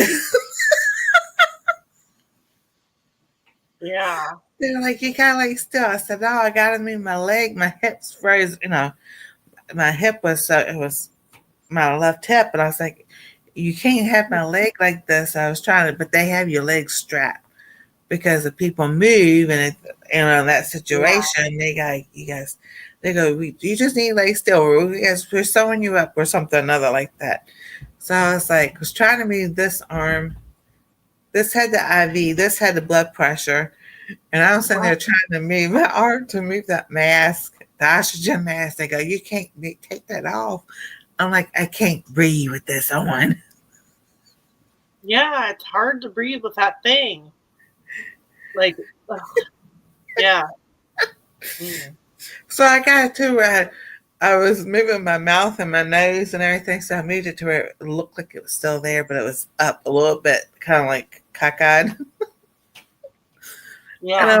as EMT, we would put them on people, and I'm just like, just shake my head. I don't know how people hate these. Wear these things. I can't stand them. Oh, me neither. Nope. Nope, not at all. Yeah. Only one time I voluntarily grabbed that oxygen mask. I was working in Richmond, and we went to it was a retirement home thing. It was like 4 levels, but it was caught on fire. And where we had our ambulance parked at, the fire, the wind changed. So instead of the wind blowing Hey, the smoke that way, it was blowing this way. what's that guy's name? I have to look at something. All So right. there's a guy that sang a song. You might not, maybe you probably know. I don't remember what his name is. I think I have it on my Spotify, and I think he might be from Richmond, but he sings about it in a song. So we were standing outside the ambulance, and all I was like, because I've had bronchitis when I was 16, and the doctor said I had to be careful when I smoke and everything. So, It was so bad. I mean, it was bad where you really, it was like you couldn't almost start hardly seeing. So, I got in the back of the unit. So one for protection, but all of a sudden I grabbed that oxygen mask, and all of a sudden I turned it on, and the girls got back. They go, "What are you doing?" I said, "I can't breathe out in that mask. I don't know how y'all breathing, but I can't." So I was like, I need. That was the only time I volunteered to put the oxygen mask on. I think if you feel good and you're not like laying and strapped and all that stuff, maybe that's something different, because I've never had to use one, you know.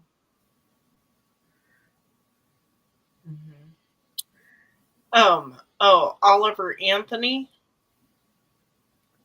Oh, I know who that is. I have to look him up.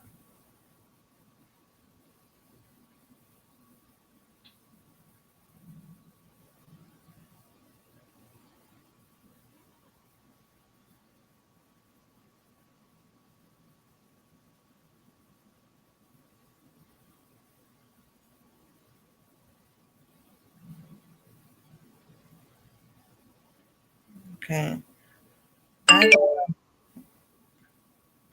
No, I don't know who that is. He sings a song.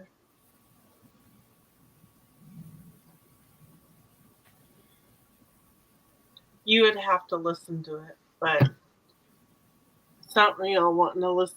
I mean, well, I don't know. He's definitely a country boy and religious. I don't know a lot about him, but the song talks about, the rich people and stuff like that. Okay, so let's see. Rich Man's Gold, is that the name of the song? Yeah, hold on, let me look again. Yeah, because Richmond, north of Richmond.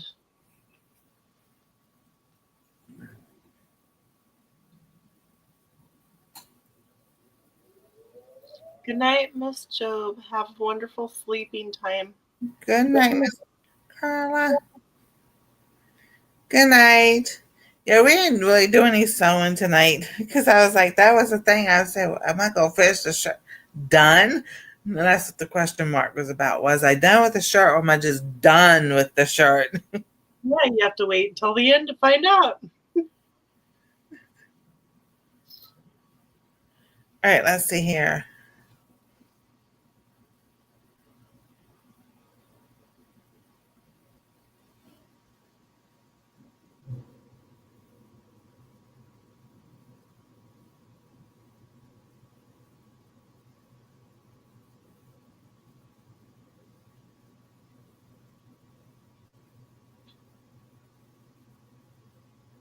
Yeah, I have to go back and yeah, I kind of like.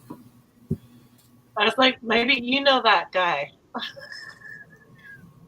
He's the same age as my son, but no, that guy would be 34 because my Anastasia's dad's 33. Anyway, they could have knew each other. I don't know. Yeah, When you said that, I'm like, I know that name. That's the only reason I know it.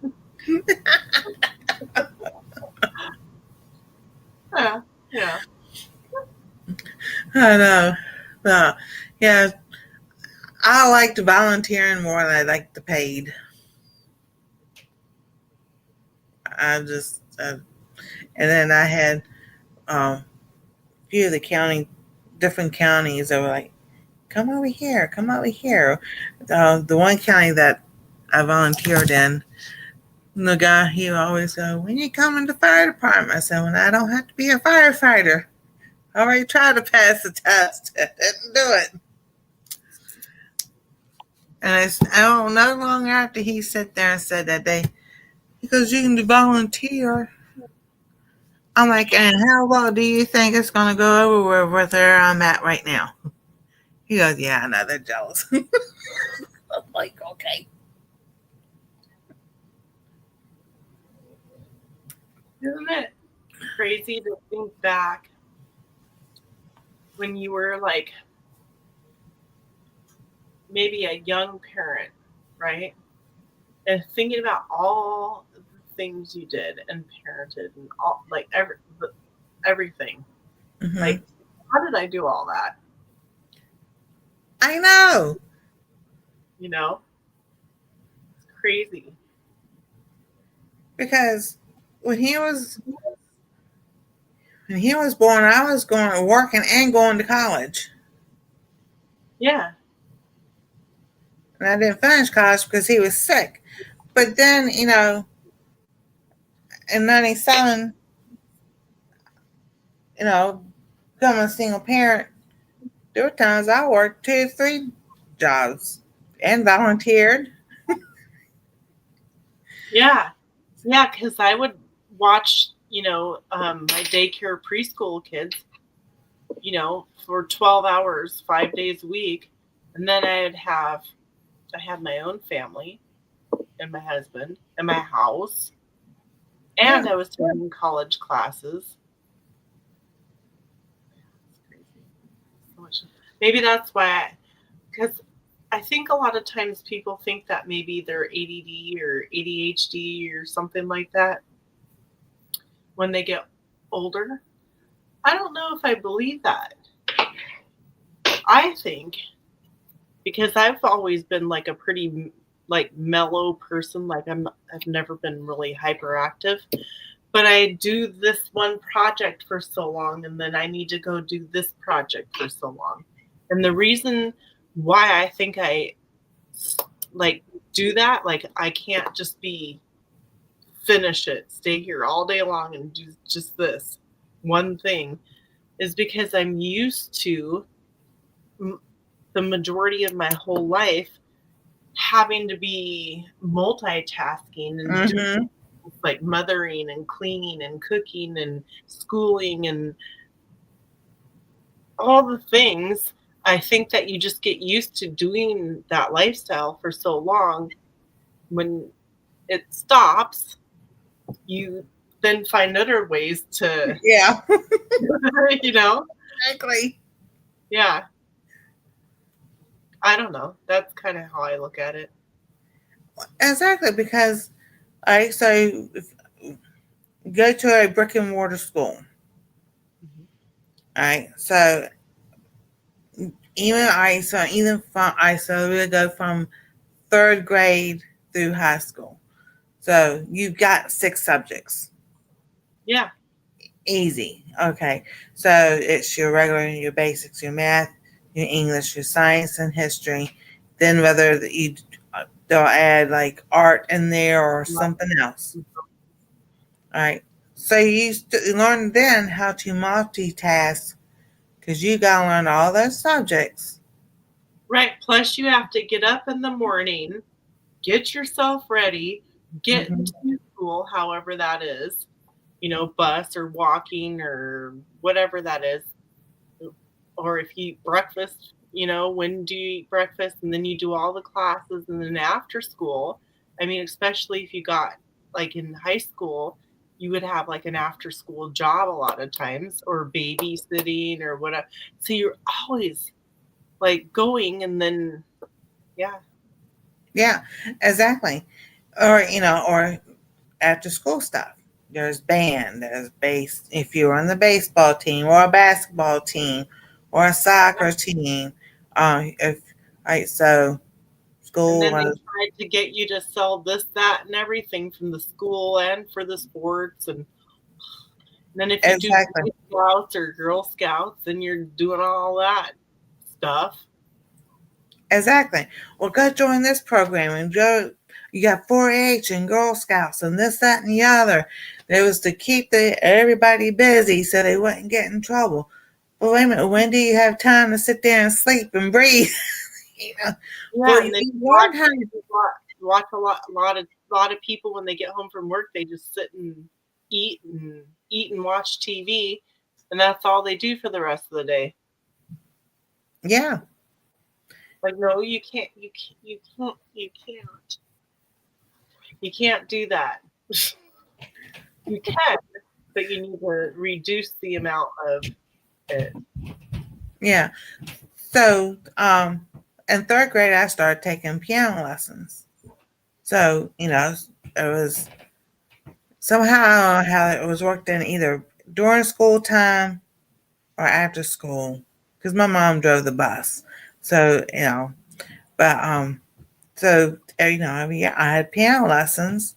So I had to take time for, I think it was like study hall that we would have, that I would go do my piano lessons and this, that, and the other. And then, so if you're in choir or they doing plays in school and you're in the drama class, that you got all that going on. So high school was, your basic classes, and then you have biology. So you get extra stuff there. I didn't do any, I didn't play basketball, baseball, or any of that. But I was on the yearbook staff. I was a cheerleader. I was in chorus. So we did things outside of school and everything. Yeah. I did not do any sports in high school. I worked full time and went to high school.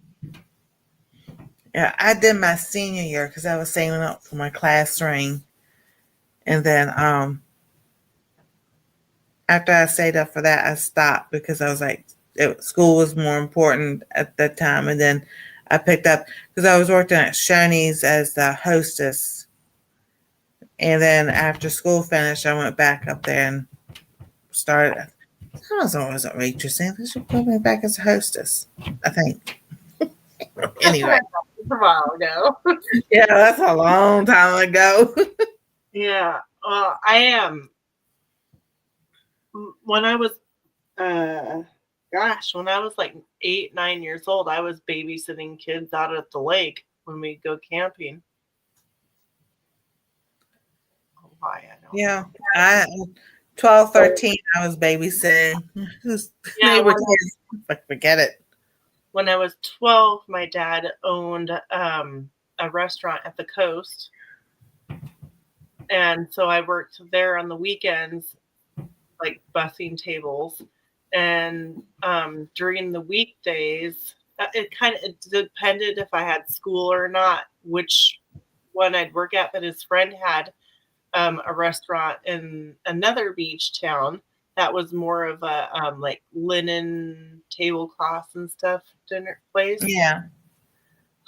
So I did that, and in the summers I do both of those depending upon what days. I was at each one of them, and I did babysitting. I was always just going. I was Spuds McKenzie on Highway 101, which is the Highway 101 goes like from coast to coast on the west coast.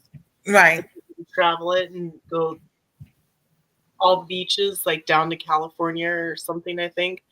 Anyways, I was Spuds McKenzie costume. Oh, nice. On the highway, being like, hey, but you couldn't tell when I was 12. That is so cool. Yeah, and I don't know. It seems like, well, yeah. Phrase says you have more energy when you're younger, but I don't know about that, because by the time I was 15, 16 years old, I couldn't take the heat in the summertime. And even then, so that's in the middle 80s and everything.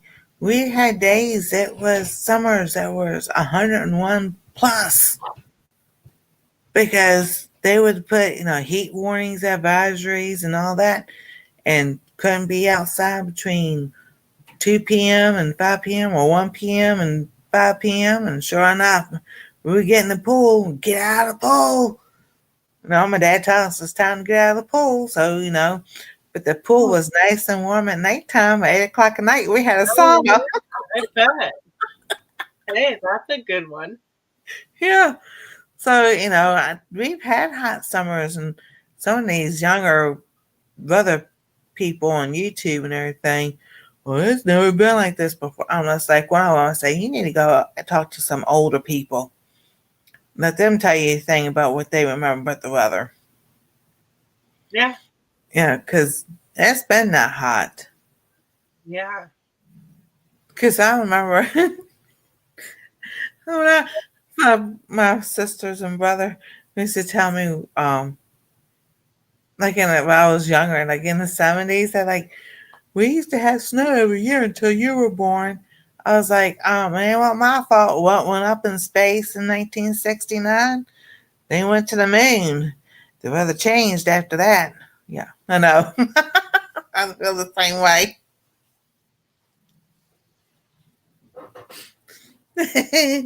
Talk afterwards.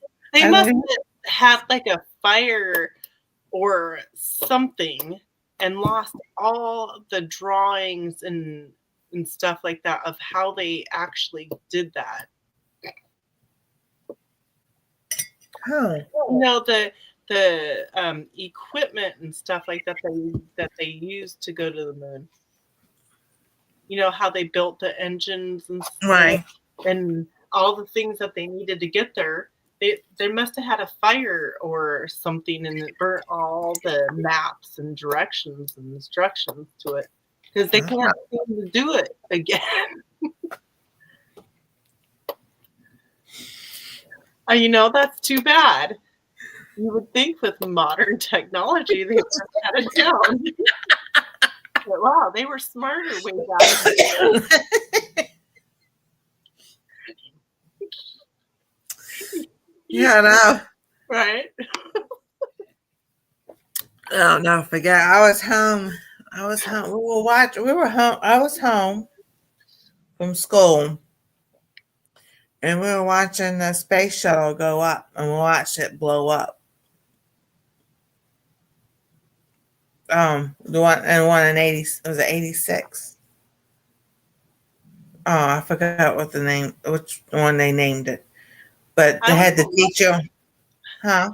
I was 11. Oh, yeah, I'll never forget that. Well, my brother was watching it in the den, and I'm watching it on my TV. And he screams, and I was like, he goes, did you see that? Yelling at me, did I see that? I'm like, I said, just tell me, that did not happen. Because, he goes, it did. I'm like, that was the most weirdest thing to ever see. And I was like, what was even worse? And I know that's bad, and that's really bad that happened. Worse was 9/11. Because I was at home. I was going to go to work, and I heard it on the radio. I go back into my apartment, turn it on, and I see so Tower 2 came down. I saw Tower 1 come down. And I'm yelling at the TV at the firefighters, go back, go back, go back. And I'm like, well, I'm yelling at the TV. They can't hear me. Well, see, we did not have any cable or anything then. And I met my girlfriend at the halfway point. We'd walk the kids to school, and we'd meet in the middle, and then finish taking the kids to school. And we were walking, and it was eerie. There was not a bird tweeting. There was not a soul in sight. And we're like, what is going on? Maybe there's no, maybe we weren't supposed to go to school. Maybe we just didn't, know that there's no school today. Nothing at the school. Nothing. Nobody outside. Nothing. Not a car moving. We're like, so weird. So we just took the kids and went back home. And my mother-in-law kept trying to call me. And well, by the time I got home, she's like, do you know what's happening? And I'm like, what do you mean what's happening? Like, I had no clue. Yeah. And so it didn't really bother me because I had not seen it or anything. I was just like, oh, wow. Huh. But then, what really got me is seeing the people, their faces. Yeah.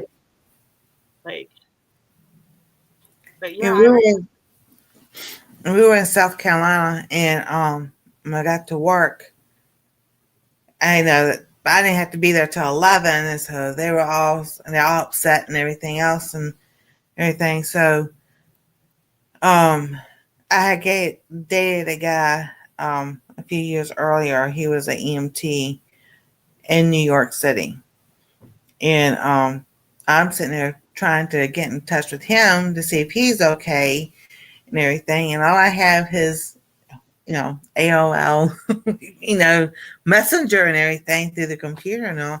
Couldn't get to him. And then it was just like 3 weeks later, and I'm at work, and I was able to get on one of the computers, and finally I get an answer. He goes, "This is his cousin. We can't find him." And I lost it. And I started crying, and a couple of the supervisors came to me, and I was like, he was a friend still and everything. And they go, "Well, if you can't stop crying, you can go home." I say, "You send me home.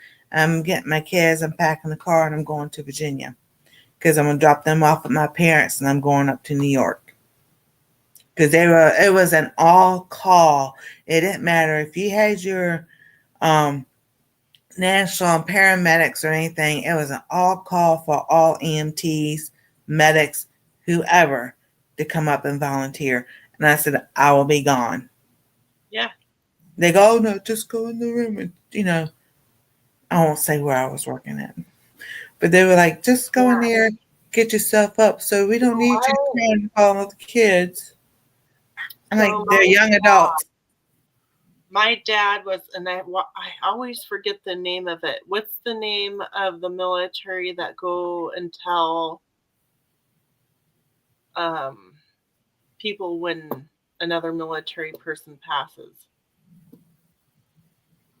It's not the chaplain. I know what you're Yeah, talking about. he was that and the chaplain. So he actually knew a guy that was in his veteran group in Florida that was one of the last living firefighters during that. And I forget how old he was, but my dad, him and his wife wanted him to be there in his final, time. And so he got to, go to the,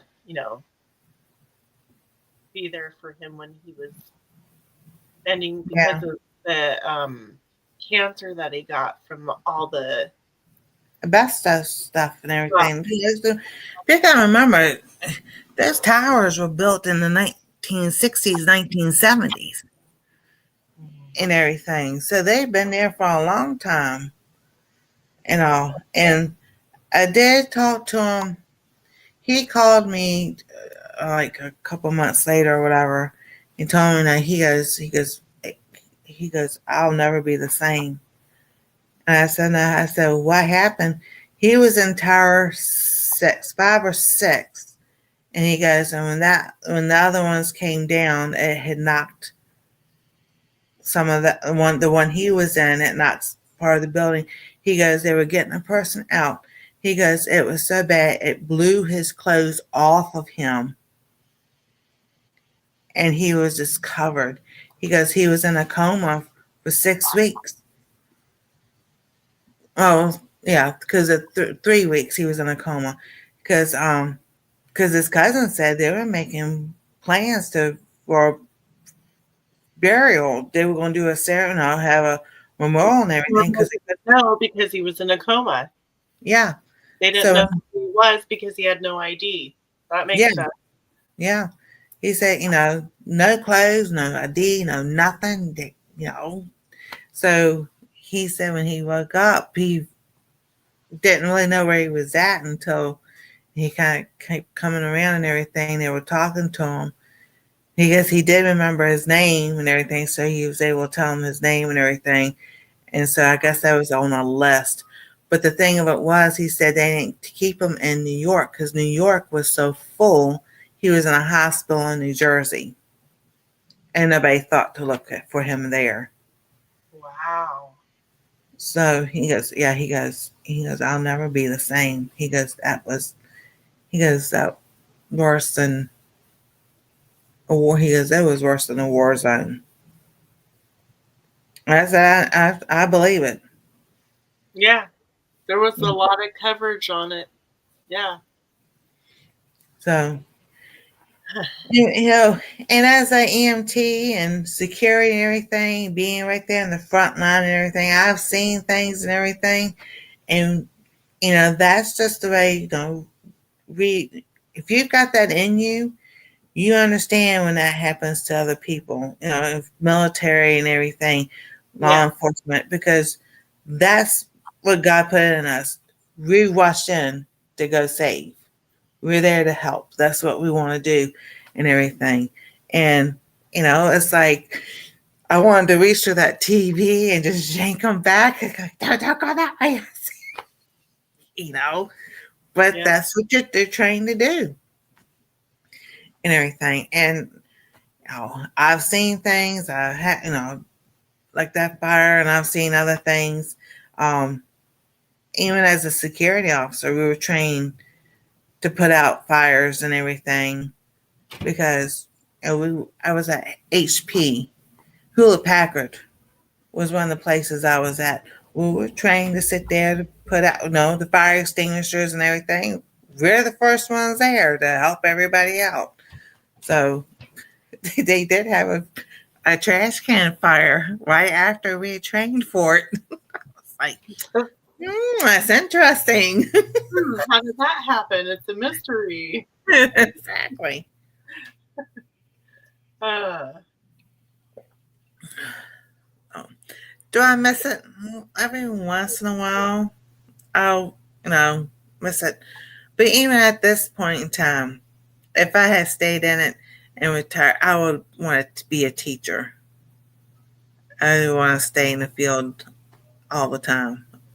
yeah. I'd rather be a teacher, you know, learn what I need to do and go up and everything and teach.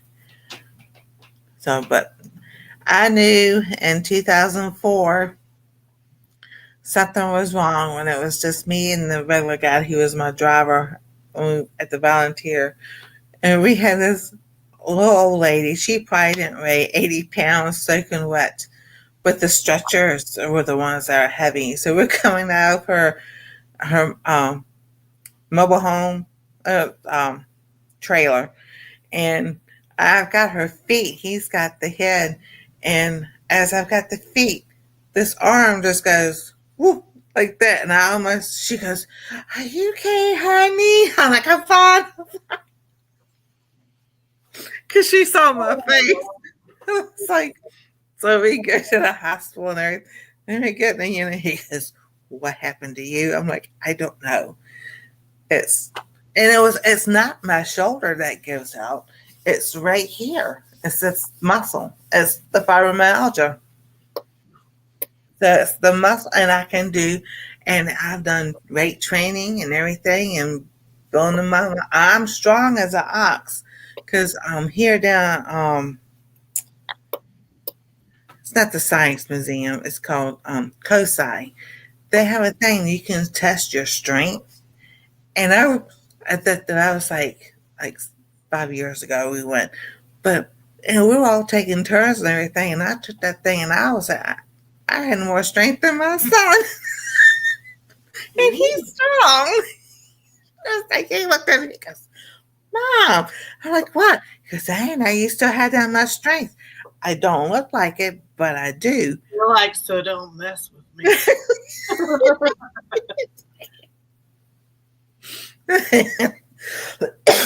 So, you know, hey Linda, how you doing? So, you know, we playing around and everything, and then they'd be playing around, and Stasia goes, "Grandma." I'm like, "Listen, I know how strong your daddy is because he used to practice with me when he was your age." I know. Yeah. I was like, mm-mm. But I did teach him how to take care of himself. Yeah. As a single parent, He gonna learn from me than he does anybody else. Yep, exactly. I agree on that. So yeah, and I did do armed security and unarmed security. I've done both and everything. I never had to use anything because I know how to talk people down. I don't want to say down, but talk to those. Just talk to the person. Sometimes that's all they want was somebody Yeah. to listen Yeah. Yep. and everything. So they were like, "How in the world did you get that situation under control?" I was like, "He wanted somebody to listen to him." It takes a lot of skill to be able to read people and to not talk them out of a situation or save yourself out of a situation, but like that's a skill. You know what I mean? Yeah. Like, and not a lot of people have that skill, and that's okay because that's why there's all kinds of people in the world. You know. Oh yeah. Well, I've said it on the Bible when I do the Bible on series, but we were in domestic violence for 6 years. So I learned how to talk myself out of situations or talk someone down and Yeah, yeah, because you like different types of people. If you say it a certain way, they're gonna pick up on it. Like you just have to know. yeah, I don't know. It's a skill. It's really a skill. it is. And I used to week I had to go to classes and everything, and this is the only because they talk about read body language and everything. So this the only one that really bugs me the most is this. Somebody sits like this, and they go with their arms crossed. That means they're mad, they're closed off, or whatever. I'm like, so one day in the class, I did this. I was like this because I was cold. It was cold in the room, and they looked at people. Are you okay? Are you okay? I'm like, if you turn the heat up and it not be so cold, I wouldn't be sitting like this. Well, sometimes I don't know what to do with my arms. Yeah, exactly. I'll stand like that, and it's just because I don't know what to do with my arms. Because I'm like, what do I do? Just let them hang here? Yeah. Like, just no. So that's what so the whole time in that class, I purposely sat like this. And I was like, just every once in a while I'll put my hands down over and every time I did and the teacher was like, I said, now see, you can't always say when someone has their arms crossed that it's this, and this sign. Because I done proven that to you. I said, I told that teacher, I proved that to you today. There's people who don't know what to do with their hands, so they sit, put their arms there. People who are cold, and then I was an EMT at the time I was taking that class. I said, we tell people who, if you've been out in the cold so long and you come in to get warm, or you're not quite at that part of being frostbitten or anything, two warmest places in your body, well, actually, there's three, but two of the warm places is on your arms. Put your hands under your arms, and that will warm your hands up. The other is between your knees. And it's like, he looked at me, he goes, oh, I didn't know that. I say, yeah, so don't sit there and go use the word judge somebody, but basically that's what he was doing. I said, you can't really teach this like that because that's not always what it means. So, and I've always been that way kind of against the norm Me too. because there's situations people are just that it doesn't mean that, you know. Yeah, I was always even gosh, back in elementary school, when somebody would say something or another about something, that would be, well, it could be this, that, or something else. Exactly. Like, did you think about this? Maybe, Karma, she goes, I stand like that when my back hurts. I'm like, yeah, I know. And I, you know, people hurt, and that gets me too. People look at you when you have to use a wheelchair or uh, extra electric cart in the grocery store. I used to tell we were in one store. This is back in Well, Missouri. somebody could be walking like this because they needed to go into the store and buy something. Yeah, Something broke. And they needed to go find a new one. I know. I mean, that's a possibility. Or you went swimming and Yeah, you didn't want people staring at you. I don't know. I know. So we were there, and this lady was giving me the filthiest look, and I was looked at her, and I said, "You know what?" I said, "You can't." I did. I told her, so don't you judge. I said, because you can't see degenerative disc disease. You can't see herniated discs. Can you see cancer? No, you can't. Can you see arthritis? No, you can't. So before you sit there and judge somebody because they're in an electric wheelchair or because you think they look normal, you better think twice. She turned around and walked away. He goes, Mom. I'm like, well, I'm tired of it. This lady had followed us all around the store the whole time. And I was like, well, I didn't know. And I already had my disability. I said, but if it was somebody checking up on me, boy, I just let them have it. Well, and I think they need to because, mind your own business. Did you need the chair? No, you didn't. So, Exactly. you know? Yeah. And Same now. Yeah. if there was somebody more disabled looking or elderly or something, when you got there, you would say, go ahead, and you would wait. But they Yeah. don't think of that like you would be that what kind of a person, I don't know. There's people that aren't. But yeah.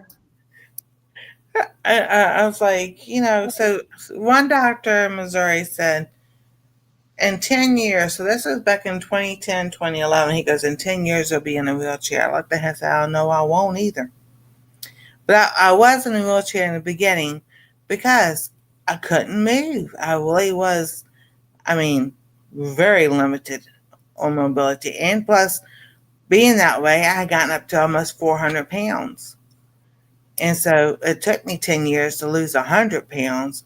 So, 3 years ago, got to 250. Then, the hit the fan, and you ate what you could and what you could get and everything, put it back on. I've kept it off, so I got back down to 245, so I've kept it off. But I'm just like doing the Daniel fast to really. So Linda and Karma just got in, so I want to show you on my arm. It's actually really going down, and in the morning it'll be the same skin tone color, and then it'll act, during the day it does whatever, and then it goes back down. But I'm just like, no, it's time to get the rest of it off. So as soon as I'm finished with the Daniel fast, I'm either go back to low carb or I'm gonna try to do more keto type thing because I'm just like, this is ridiculous. I'm like, I know I can lose the weight. You're like, I don't know what's going on. done. I'm like, Yeah. Yeah. Oh. so I'd be happy about 180, between 160 and 180, So I know I've got a pair of pants over there I want to get into. Well, and when you get there, just, when you start getting like 5 pounds, you bet, like, maybe I should, do something like a couple days a week or something, just so it doesn't go, Oh, yeah. Well, what I want to do is one of my plans is go through this fabric use it up and everything because I have a space where I could put a rebounder right there. Yes. And I can pull it out and put it back and I know. I think Gail wants to get one. Robin wants to get one, and I got one. And so I was I had a heel spur. This was several years ago. I went to the physical therapist and they put KT tape on. And before I even got up off the table, I was like, well, because I had and it healed and went away within a few weeks, literally with the KT tape. Oh, wow. Yeah. Well, I was still having issues. You know, your bone on the side of your ankle, I was having a lot of stress for years on that because of the heel spur that I had, or whatever you call it, bones heel spur, because I had it for so long and I was always walking weird. I stressed out the ligament or whatever underneath that bone. Well, it was still causing me swelling in that foot. The heel was not hurting anymore. So I could walk on it just fine. But at the end of the day, I'd get swollen in my one foot. Well, I started using the rebounder and just doing 10, 15 minutes once a day on it. You know, I was doing it just kind of Right. slow, you know, within a week. No more swelling at the end of the day in that down there by that ankle. Mm-hmm. God, my ankle was skinny again. Or, well, not skinny, but normal size, you know. And then I had a pinched nerve in my neck from falling on cement, right? And I was going to physical therapy, and you know, it was really helping because it was like pinching a nerve here. I didn't feel it going down my arm, down my rib cage, into my groin, and down my thigh. It was getting that bad, and I couldn't even turn my head because it was like getting worse and worse and worse. Well, I had that for a long time too. Anyways, but after going to the physical therapist, chiropractor, them working on me, it was getting better, but I still had like the shoulder blade and in my collarbone and a little bit in my groin. The rebounder took it away. I swear. Yeah. Barbara O'Neill, she talks about she suggests a rebounder. Mm-hmm. And so what I want to do, so I'm bad because I only get on it a couple times a week. I was doing good where I was doing like every day, I would skip maybe 1 or 2 days a week. And I was doing like 15, 20 minutes a day. Right. Well, I think if I stayed consistent and did at least 15 minutes once a day for 6 days a week, I bet you that all the inflammation and weight, the extra, stuff, because I haven't changed my pant size since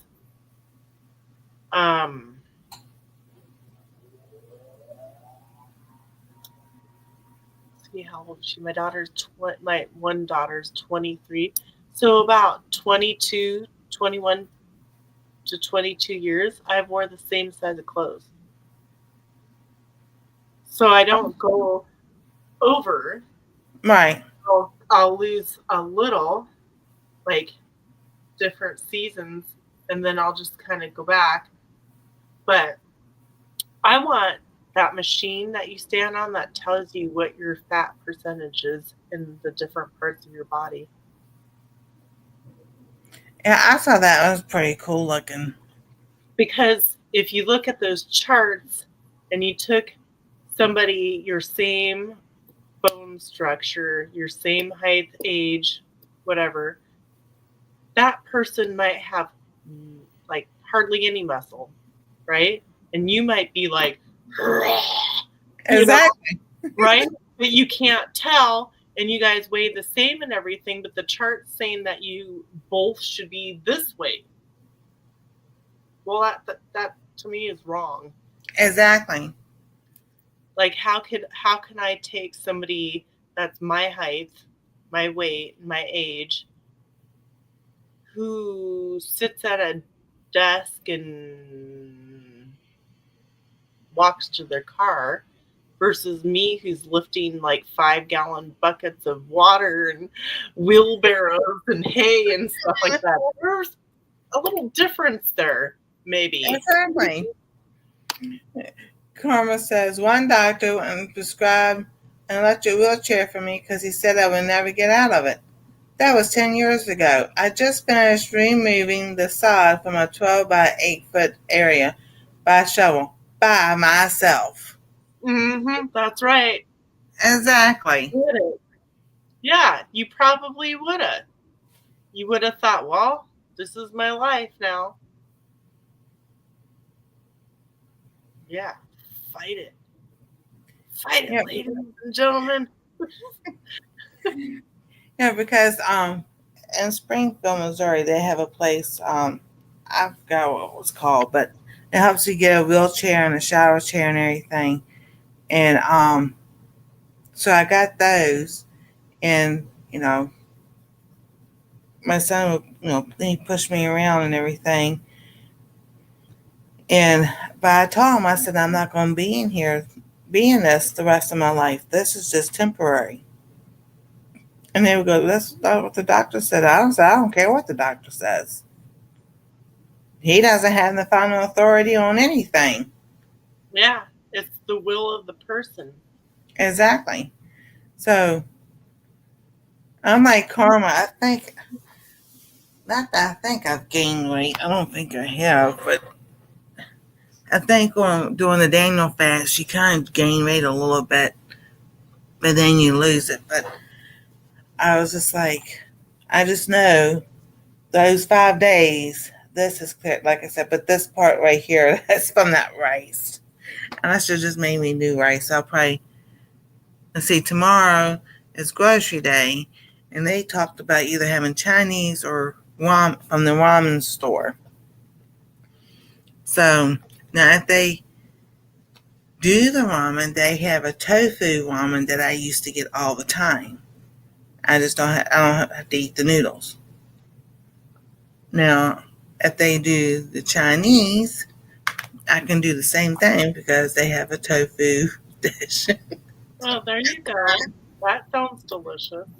So, and have rice instead of. Well, you could ask them if they can take the noodles out and maybe put like baby spinach or Brussels sprouts or something in there instead. Yeah, that's true.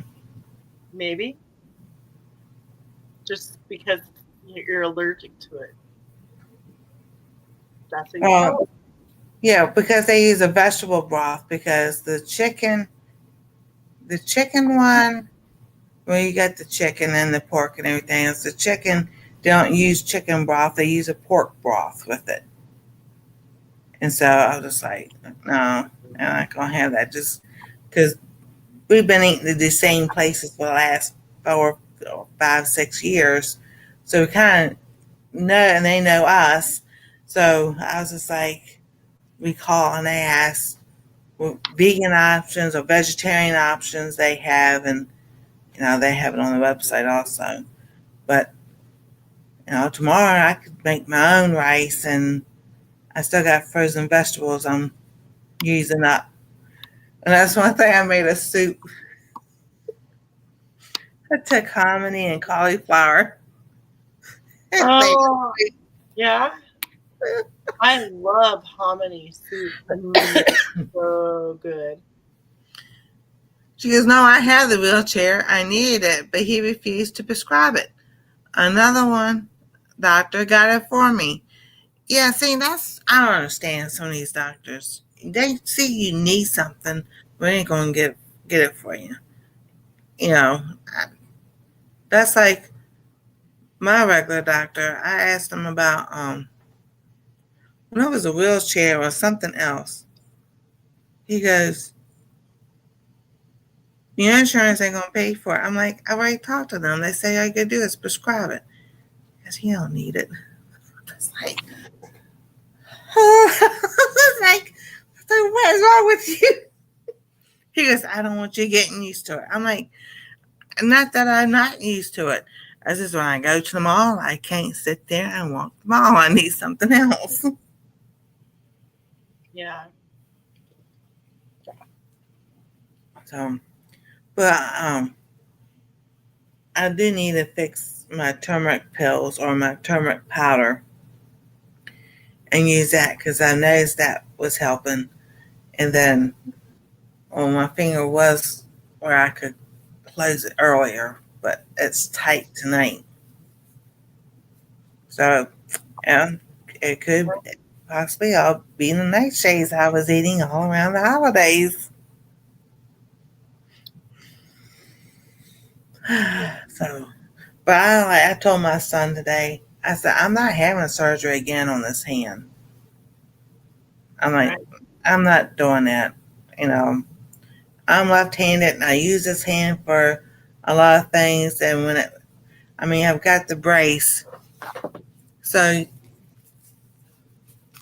you think, all right, you have carpal tunnel surgery. All right, this is a brace, but your hand is like this anyway, and a kind of semi-cast. So when you go to write, you still got, don't use your hand for anything. I'm like, I'm left-handed. How am I going to sign papers? So when they did the carpal tunnel, I had to sign with my right hand. I'm like, oh no, that's okay. Wherever it is. So we'll accept it. I thought to myself, I'm like,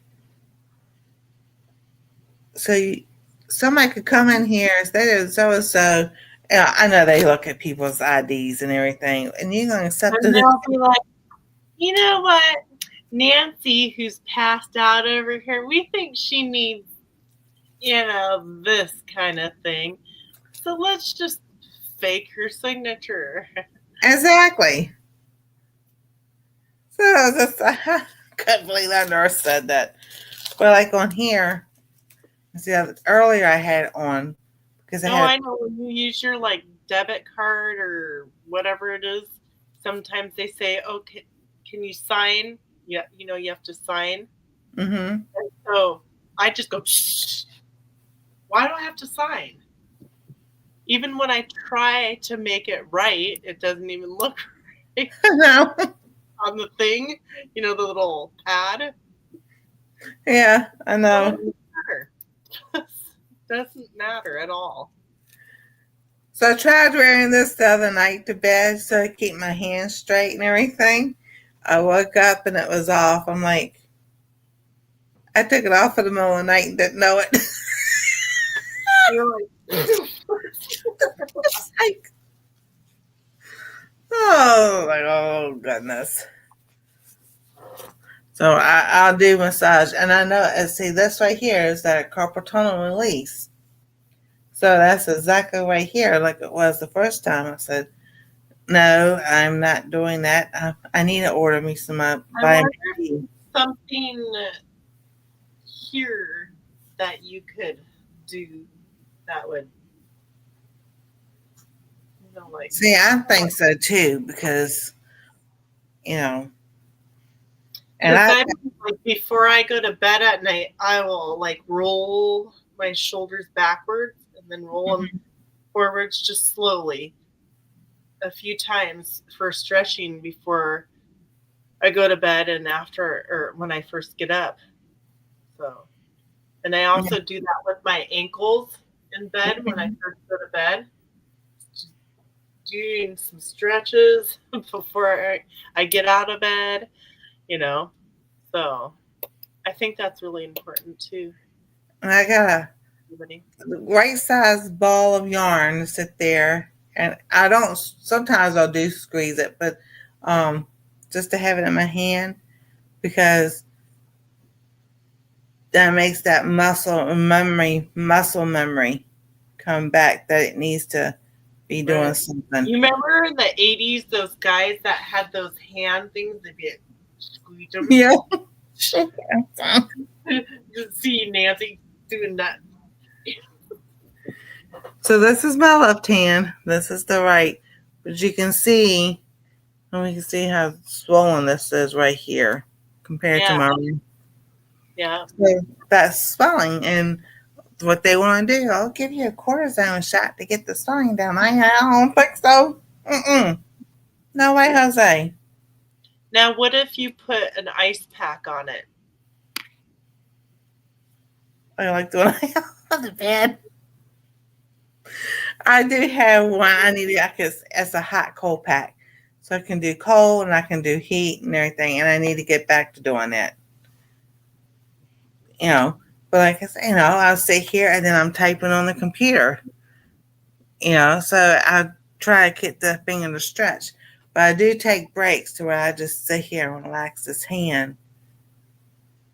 Yeah, maybe if you stuck it on the ice pack when you take your break, and then when you're ready to go back, do your thing, then put it back on the ice pack.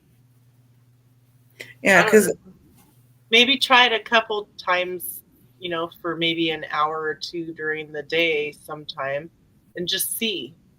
Yeah. If it's starting to make a difference. Exactly. If they want to give you a cortisone shot, I would. I wonder if topical cortisone might help.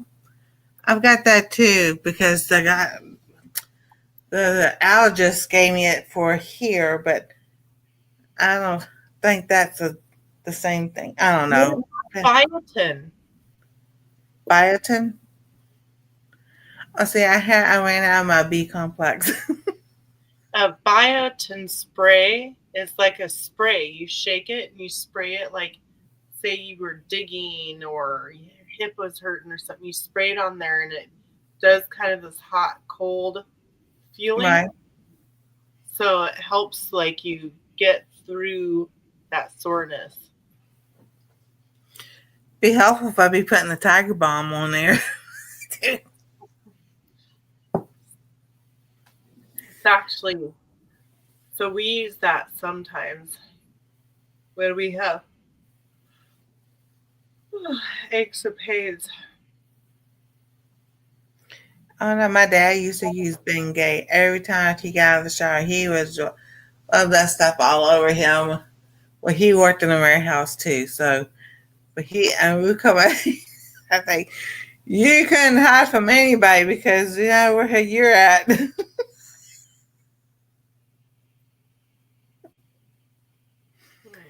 But I had to stop. All right, so my fingers. I showed everybody about my fingers and the clear blisters and everything, and part of it's something from what I'm eating. But I was looking up, and I looked it up before. It's about being allergic to castor oil because it's like every single time I was putting on there, I was just itch and itch. I'm like, okay, what's the common denominator that's all this I've been using? Castor oil. So the video tonight that was uploaded was that I made new without the castor oil. I used it all day Sunday, never itched. Didn't itch. My head didn't itch. Nothing. I was like, okay, so I'm not going to use that castor oil anymore. Really? Oh, that's too bad. Yeah. Cortisone 10. I've got something like that. I've got I think it's a Vino cortisone or something, another like that. Now I can try and see if that would help. But yeah, because I put, it was castor, rosehip, olive oil, and it was my rosemary essential oil that I had because I saw a video talking about how rosemary helps with circulation and varicose veins. So I was putting that on my legs and rubbing it in on my knees and my hips. So y'all see me out. I'm itching. My knees are itching. And this is it. So I stopped using the castor oil and not itching. So I'm like, Okay, dokie. So of course, I'm doing research. What is this? Something that works just the same as like castor oil on that line was jojoba, almond, coconut. They said the rose hips and the so I'm gonna take the coconut, What about vitamin E? vitamin E, and I have some vitamin E, but I can't use it because it's in a gelatin capsule, soft gel capsule instead of a non-gelatin one. Oh, well, just cut the tip. That's what I was using for, but it's in a gelatin capsule, so so it's still be so. But I'm gonna take the coconut and make a take the coconut and the shea butter I have and make a cream, like a lotion, and so I can start putting it. Because Jennifer was telling me last week or Saturday or something. She goes, coconut works very well also. So I was like, I just gotta get up off the computer and go make it. Because I sit here and you start working, you start watching a video, and you're working on the channel and you're doing this. I'll do it tomorrow. Yeah, I'll do it tomorrow. Tomorrow. Yeah. I know. Yeah. Right. So, yeah, I still have these other projects I want to do, but definitely the this one, that one right there. Yeah, that's gonna be cute. That's the one I want to do. What fabric? Do you know which one yet? Let's see how much.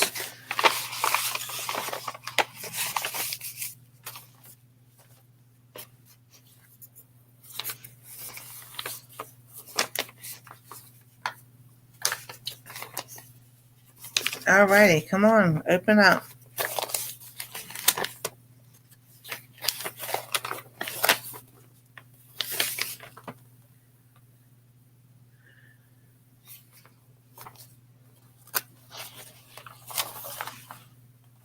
I was looking to see if it said how much fabric to use. Oh yeah. Does it say it on the back of the pattern envelope? I was gonna call it an envelope. That would be very helpful to look at, you know. All right, A is the one I want to do. So this is A. And so it says fabrics 45 inches wide with nap, double face pre-quilted fabrics. I don't have pre-quilted fabrics, so. But it says thread zipper, 9-inch zipper, 2 packages of 1.5 double fold bias tape, 1 package of maxi piping magnetic snaps, and a 9-inch zipper, 1 package of a 1/4-inch wide double fold bias tape, 1 ring and swivel hook.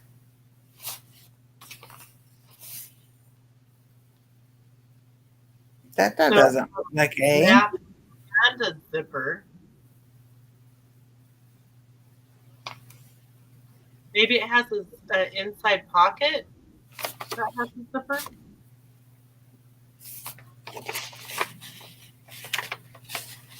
Yeah, because that's like that one don't look like it has a zipper.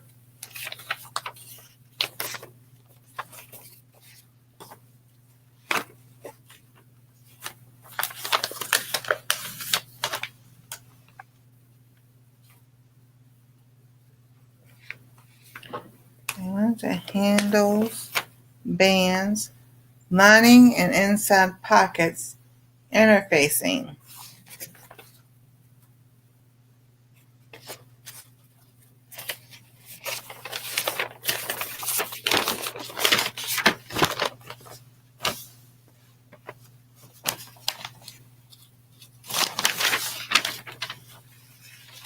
So I definitely gotta read this.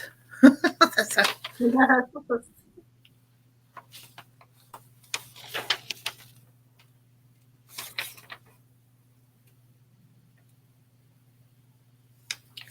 just skimming real quick to see if it says anything about a zipper, but I don't see it.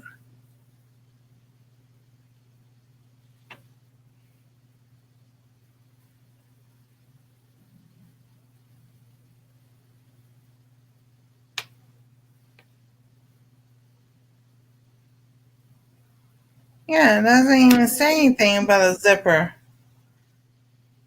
in the instructions. Maybe that's just a list for doing all of the purses. That's probably what it is. Maybe.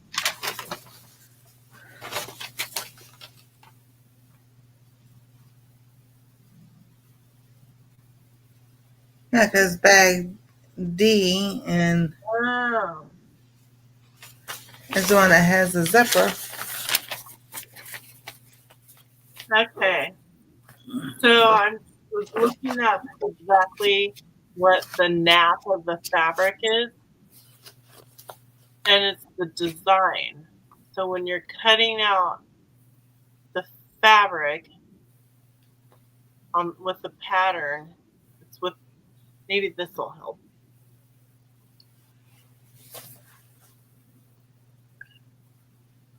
Oh, okay.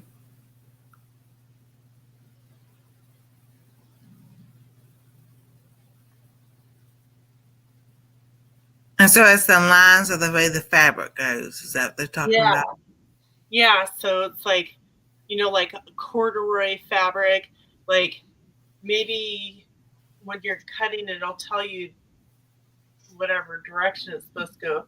And you don't want to have maybe your corduroy going this way here and this way here. And, like if you're doing a dress, you want it all to go like that. Or maybe you don't. I mean, it's up to you.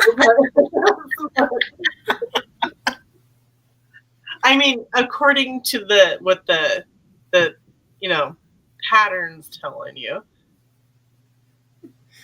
Exactly. The design. The lines or whatever's happening on that. So on that note, I think I'm going to skedaddle. I feel thirsty. I feel parched. Oh, goodness. Oh, no. I do. I feel thirsty. That's how I've been drinking water and tea and like. Yeah, tonight I made potato skins for dinner. Ooh. So I baked a bunch of potatoes. They weren't very big, and they weren't big enough to quarter them. So I cut them in half after they cooked, and I scraped the middles out. And then we just fried some ground beef. I mixed a little taco seasoning in the sour cream, sliced some avocado slices, some tomatoes, and some peppers. And I put, right after they came out of the oven, I scooped a little bit of the potato out of the halves. I put some pepper jack cheese in them, and I set them back in the oven off so they could kind of melt while everything was getting done. Cooked up a little bit of bacon, so we just kind of layered that in them. And you would think that if you ate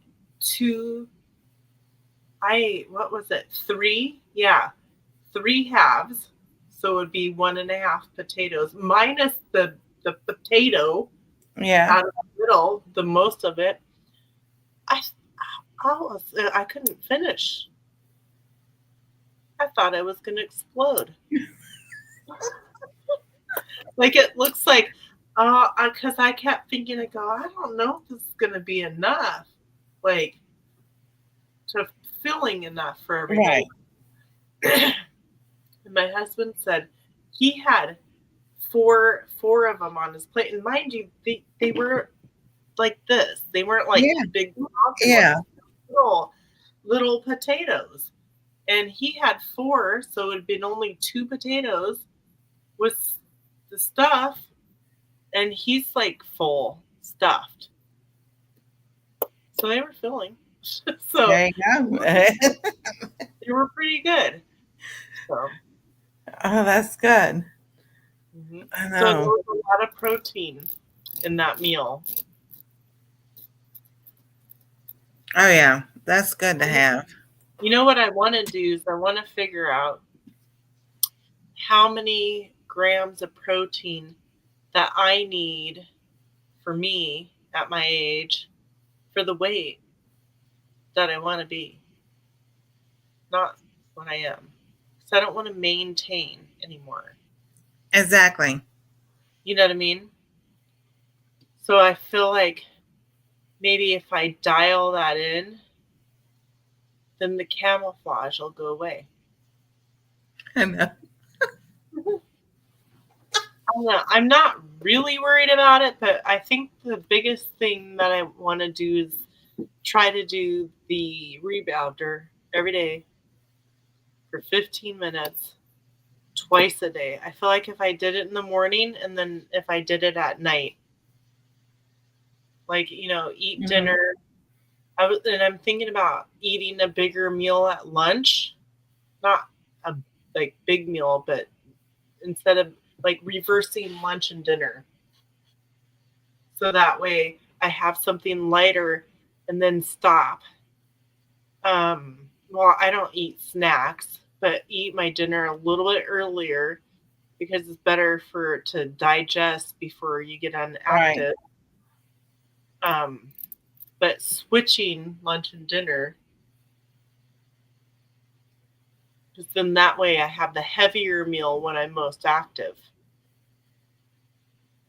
You know what I mean? Yeah. That's what Barbara O'Neill talks about. Huh. Have your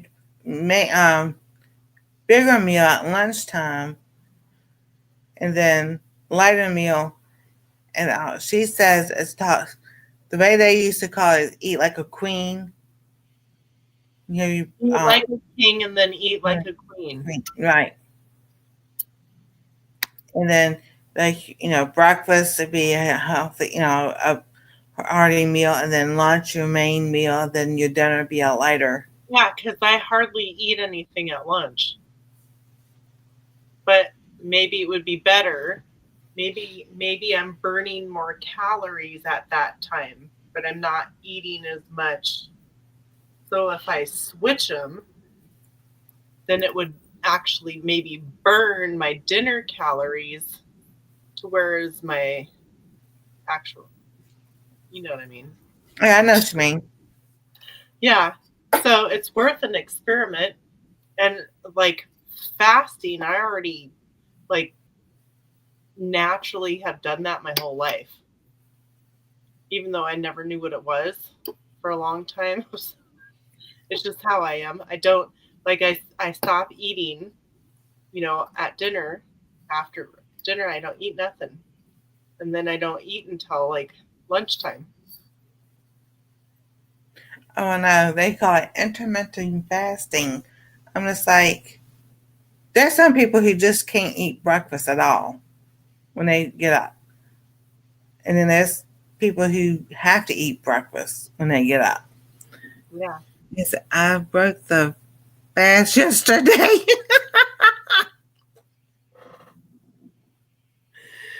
I kept asking God, why was I gaining? And I always starve and hungry. He kept scolding me and told me, I never told you to do the fast. I was thinking,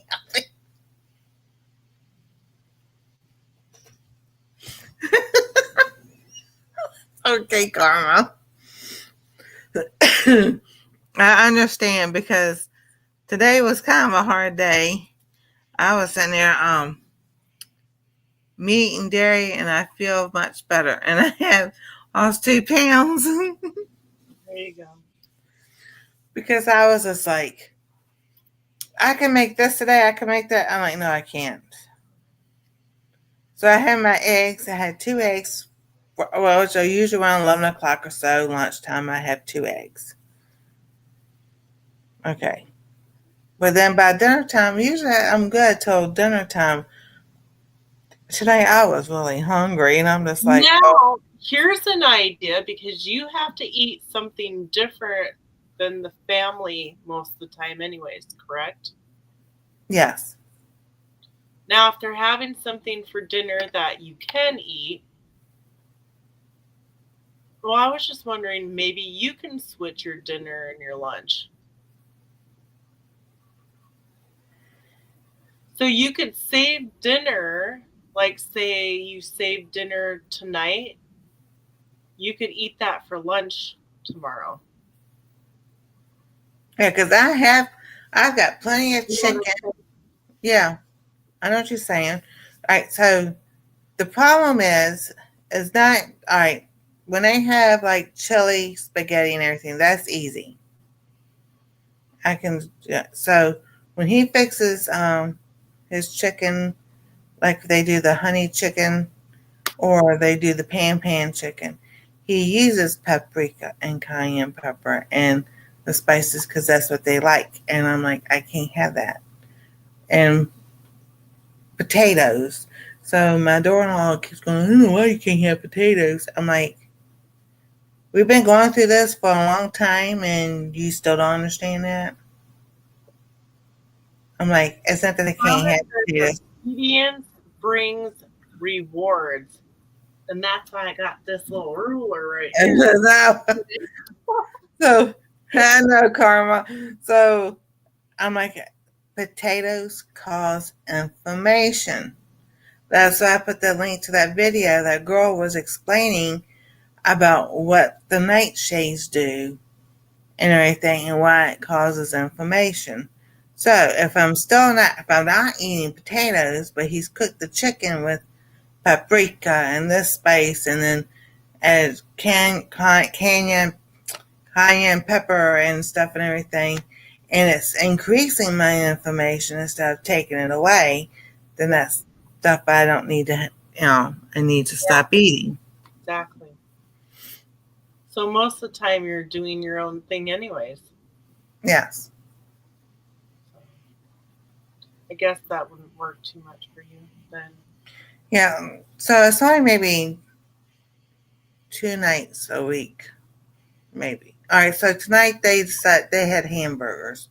So I'm like, I'm not going. I didn't eat any hamburgers, so I'm not eating the beef and everything. So I had my refried beans.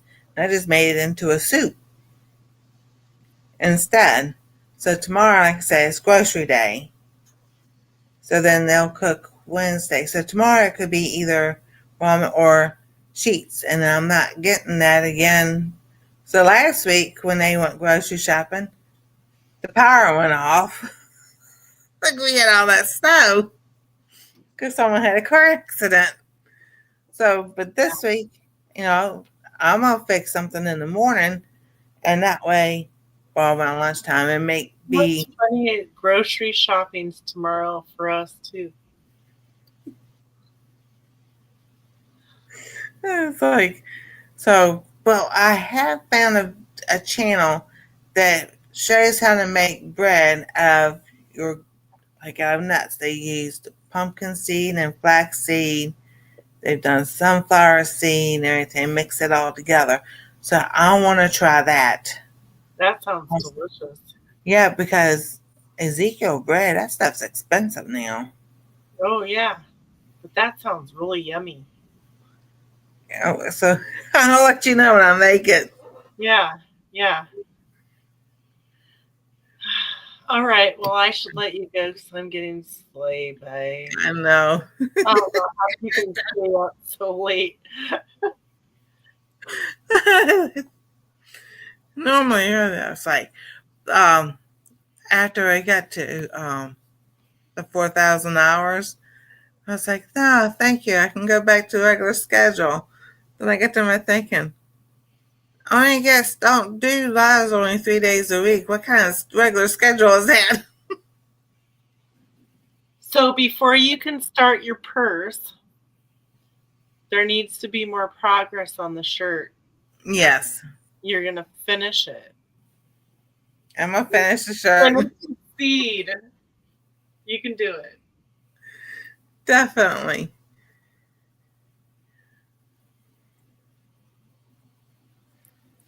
I mean, for my computer to do what it wants to do.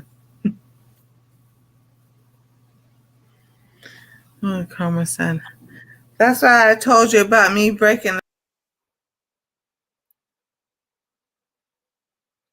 Oh no. Where did Nancy go?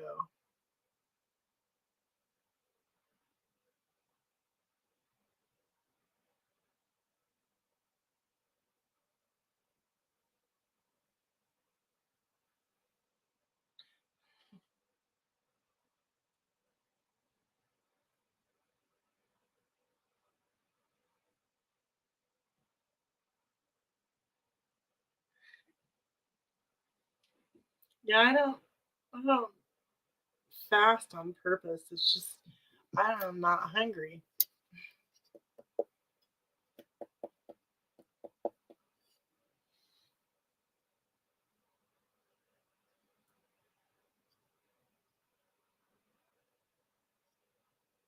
Oh yes, it's the Heather show. Da, da, da, da, da, da. Oh, I don't know what to do.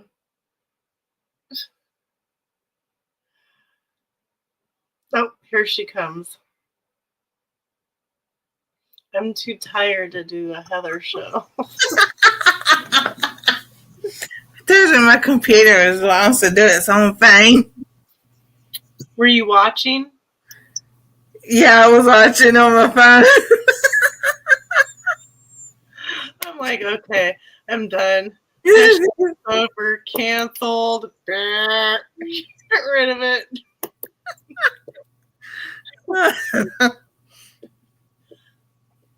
Yeah, because what I did was make my screen bigger so that it would be easier for me. So I was watching the chat on my phone. So Yeah, I was trying to do, the baton, but the ruler. So I'm like, okay, that's not working. So everybody, y'all have a wonderful and blessed night. God bless. Stay safe. We love you. And we'll see you next time on Our Treasure Home. And Heather will be live. Are you being live Wednesday with Gail? And Thursday. And Thursday. A twofer. Woohoo. Week. Whoa. Actually, a threefer because I'm with you. Yeah. Ooh. Getting it out there. I know. I'm getting busy again. Y'all have a wonderful night. Good night, Nancy. Good night, Heather.